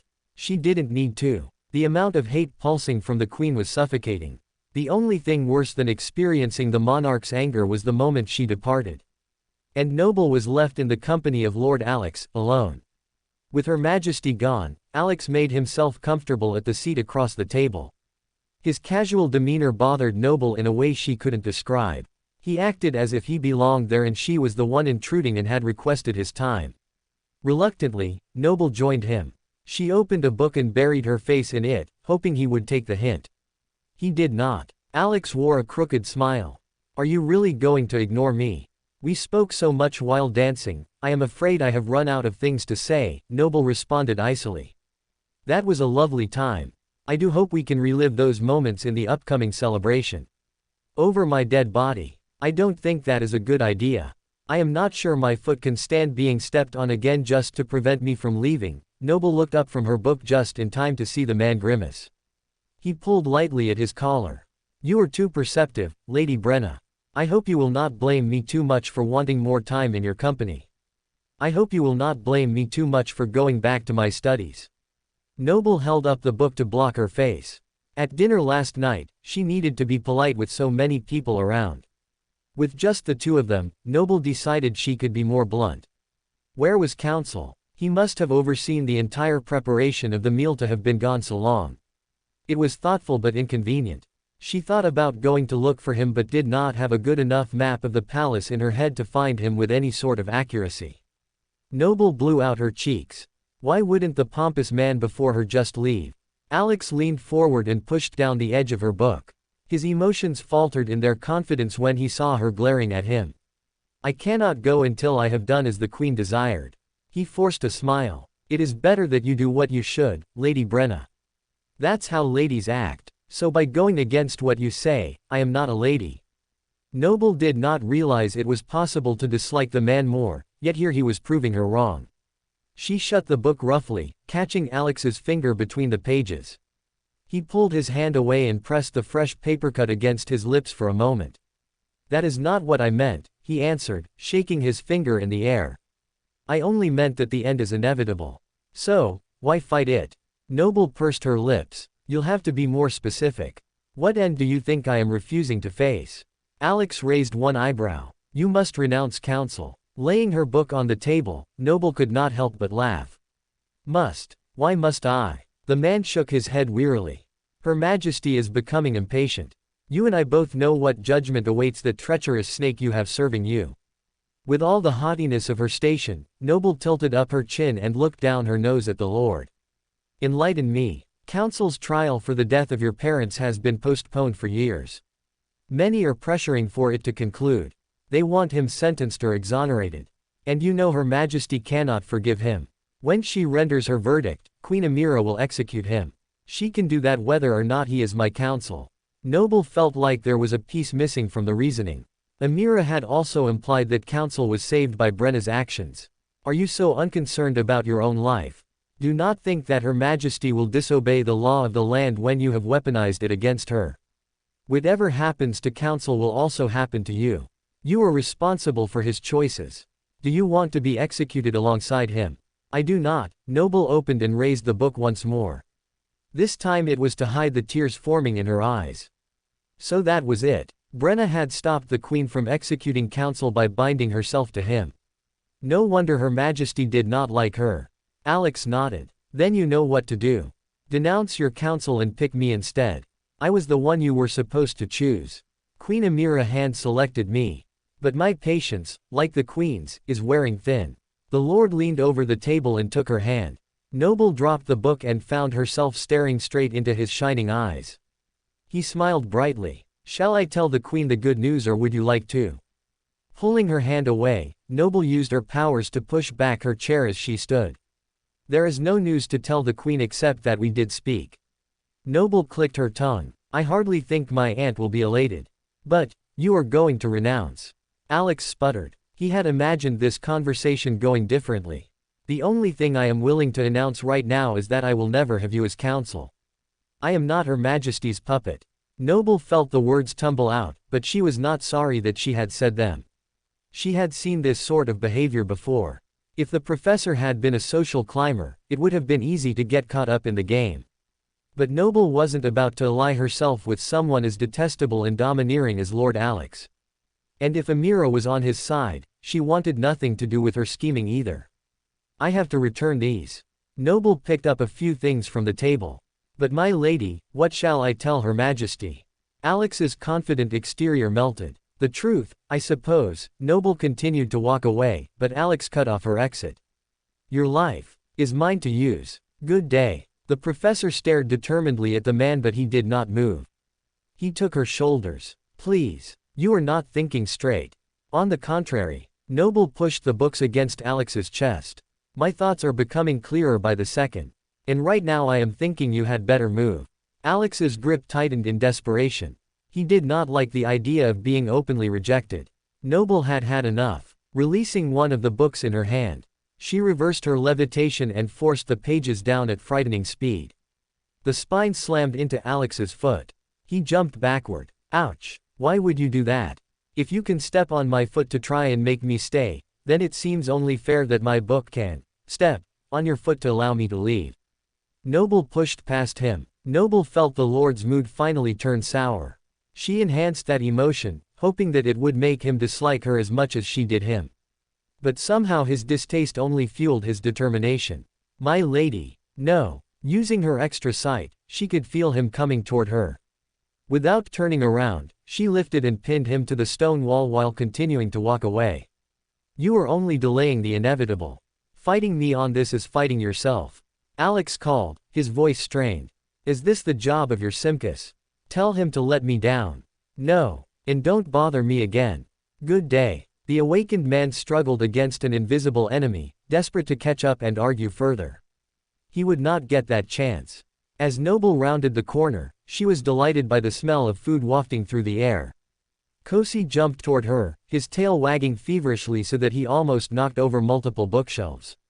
I'm glad to see you too, Noble petted the purring Simcus. Is everything all right, my lady? Council held 2 trays of food. Are you done studying? For today, at least, Noble answered. We shouldn't eat around all these books anyway. Understood. Council looked at her with a complicated expression. What is wrong with your eyes? What? Oh. Noble blinked, returning them to their normal blue. Nothing is wrong. I was just focusing on someone unpleasant. We should get out of here. There is a pest nearby and I don't want to have to share the food.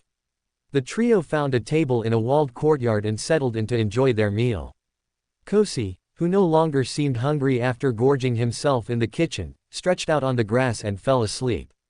The palace garden had a beautiful view of both Noble's tower suite and stained glass window which adorned the front of the castle. While the former was the source of her isolation, Noble found comfort in the latter. If only she could live in the painted glass instead. As she stared, the pink and yellow flowers seemed to come alive, melding with foliage around her. Something is troubling you, Council said as he spread out the meal between them. I knew I was taking too long, but I didn't want to take the chance that your food would be tainted. There was a hint of guilt in his words as he spoke. Noble pulled her eyes away from the palace to her companion. I do not think you have to worry about my food and drink anymore, Noble said absent-mindedly. I am almost sure the poison was meant for the queen and not for me. That does make sense since the cup was originally meant for her. So I guess you no longer suspect her of trying to murder you then. Council sent a furtive glance toward the palace as he whispered. She seems quite intent on keeping me alive. Actually, Noble noted how the queen could have killed her twice, once on the battlefield and also by sentencing Council to death while he was still bonded to her. As much as Amira seemed to dislike her niece, at least some filial piety existed between them. Her Majesty wished to control Brenna but seemed reluctant to end her life. At least for now. That was something. I will let my aunt know about the poison. Noble had thought about this as they walked to the garden. When she had suspected the queen, it had made sense to keep her knowledge secret, but now that reasoning no longer applied. Counsel quietly considered her words. If you are sure, that does seem like the best course of action. Maybe our combined efforts will find the culprit. He seemed nervous about the prospect. Noble could understand why. I will mention you discovered it and that you are conducting an investigation. That way she can approach you if she wants more information but does not have to. Noble felt the man relax. I appreciate your concern for your humble servant. Counsel waited for her to begin before digging into his meal. While she ate, Noble recalled all the things she had read that morning. Based on what she found, the heart actually existed. Whether it was actually part of the tyrant's heart or some other origin of power varied from source to source, but all of them alluded to something buried beneath the city. Beyond that, Amira's words stuck with her. She had said something had better stayed buried. That cannot be a coincidence. There was the other matter of Her Majesty's odd behavior. What book had she tucked in her sleeve and removed from the library without even mentioning it? At the time Noble had been too confused by the situation to ask. Even if she had, it was doubtful that Amira would have answered. Did you happen to see a ragged book with a yellow cover while we were looking through everything? Noble knew that it was in the pile of unread tomes, so she was pretty sure of his answer. Counsel stroked his chin. Was it a small book with a page or two torn out of it? Maybe. Noble wasn't positive on the last part, but the book had been smaller than any of the others. Did you read it? The man shook his head as he swallowed his bite of food. The only reason I know about it is that I knocked it off the table. Picking it up, I noticed the pages were not all there. Was there something in there that was interesting? The Queen seems to think so. She visited me while you were gone. Burned one book right in front of my eyes and took the yellow one without a word. Noble pressed her lips together.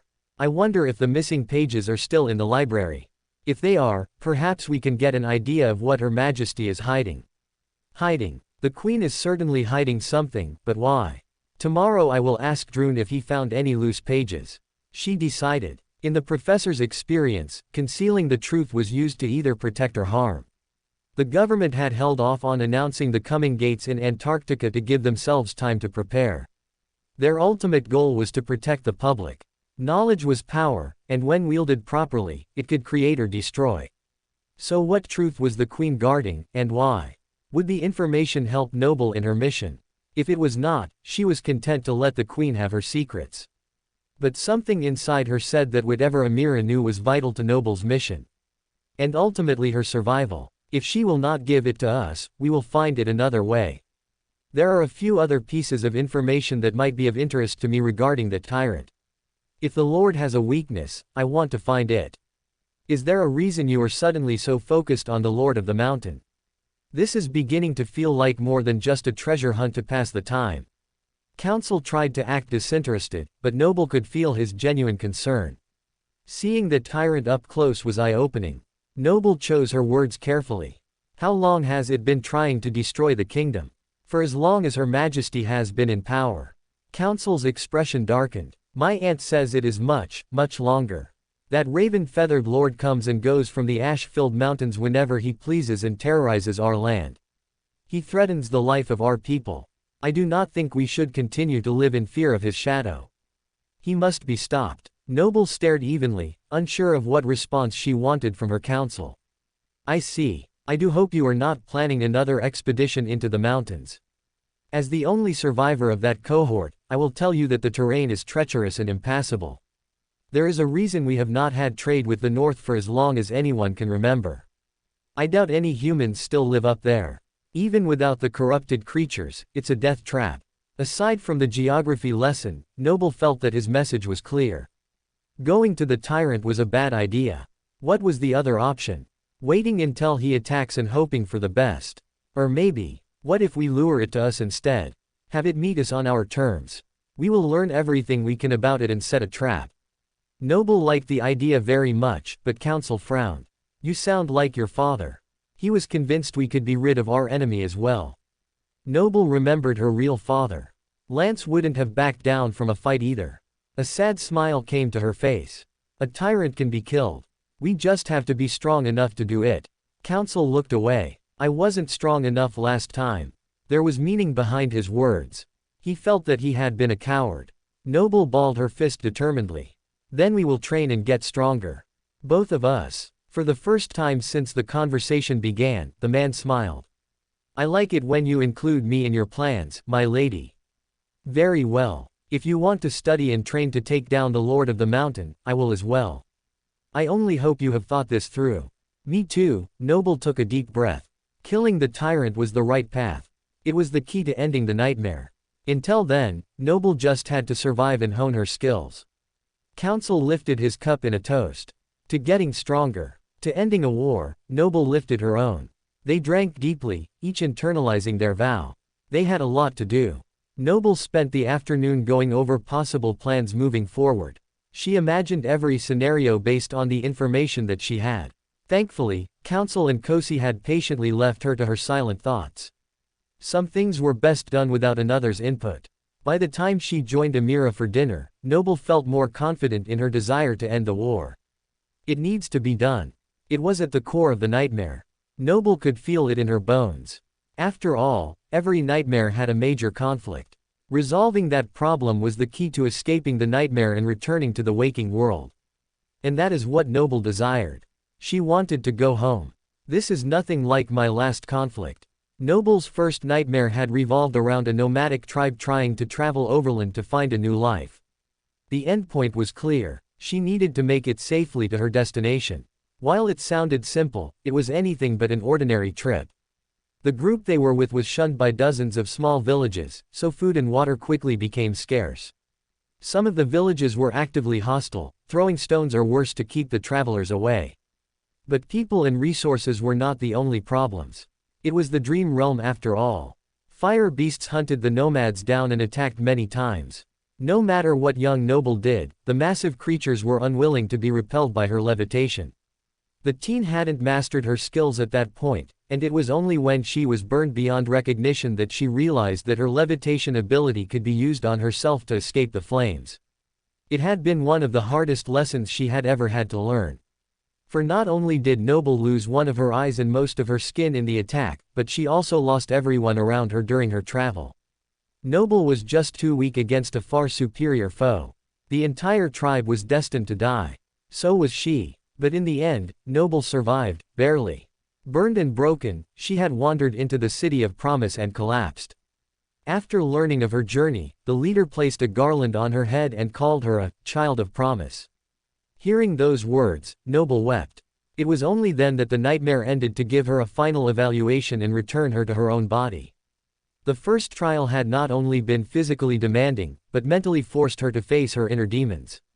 Had the spell known about her trauma of leaving America and tried to exploit it? It had felt like the spell was out to get her. Maybe it was, and yet she prevailed. In fact, the spell had twice lured her into a nightmare against her will. While the portcullis key had technically been responsible for her unconventional entry into the second nightmare, it was the spell that had gifted Catfine the memory, and given her the strange aspect that had told her that the key needed to belong to Noble. The spell had also chosen the exact moment to form a gate where she was. The nerve. It was like some kind of long con to force Noble to become stronger, or to finish what the spell had started the first time around. I don't like feeling manipulated like this. But it was futile to fight it. She turned her mind to more useful thoughts. What other nightmares did she know? The saint who had conquered Ender's Deep had once told her of the story of the Citadel. He had done so in front of a group of people, so Noble was unsure of how much he had embellished the tale. But the core facts were most likely true. Noble pulled as much of the information to the front of her mind as she could. In the Transcendence Nightmare, he was placed in the body of Ender, a great leader of men, just after the kingdom had been devastated beyond repair. Smoke, fire, and broken stone were the only remnants of the proud kingdom above the surface. Something had ripped the ground in two, taking most of the population of the kingdom with it. The situation had seemed hopeless and without a clear directive. Yet with determination, the aspiring Transcendent had persevered. The saint took leadership of the people and helped them to make a home underground in the massive tunnel system. Just when he thought that he had accomplished his task, a massive darkness crept up from the deep to devour them. One by one, insidious whispers brought the townspeople to leap into the abyss. It was only when the saint found a way to dispel the darkness and save the people that the nightmare ended. The saint had admitted that the whispers had almost claimed his life. They were nearly irresistible. Even now it enters deep, an occasional whisper seems to come up from the canyon. But it remained far from the city's streets and ladders, contained by some unseen force. The original people must have found a way to imprison it as well, for they lived on for many years and made a thriving society. At least if the wall drawings are to be believed. Unfortunately, Noble couldn't immediately recall any second nightmares that she had heard. She only knew a few masters peripherally. And talking about a nightmare was not exactly talked about unless the person felt like opening up. Few did, but the concept of any level of nightmare would be the same. It would have a problem that needed to be solved. And what conflict could be greater than a tyrant attacking a city for as long as the kingdom could remember? All Noble needed to do was find the best way to kill the creature without dying in the process. Sounds simple enough. Noble hid her smirk around a bite of food. What could be so hard about killing something that hasn't been successfully brought down in centuries? A soft laugh escaped Noble's lips.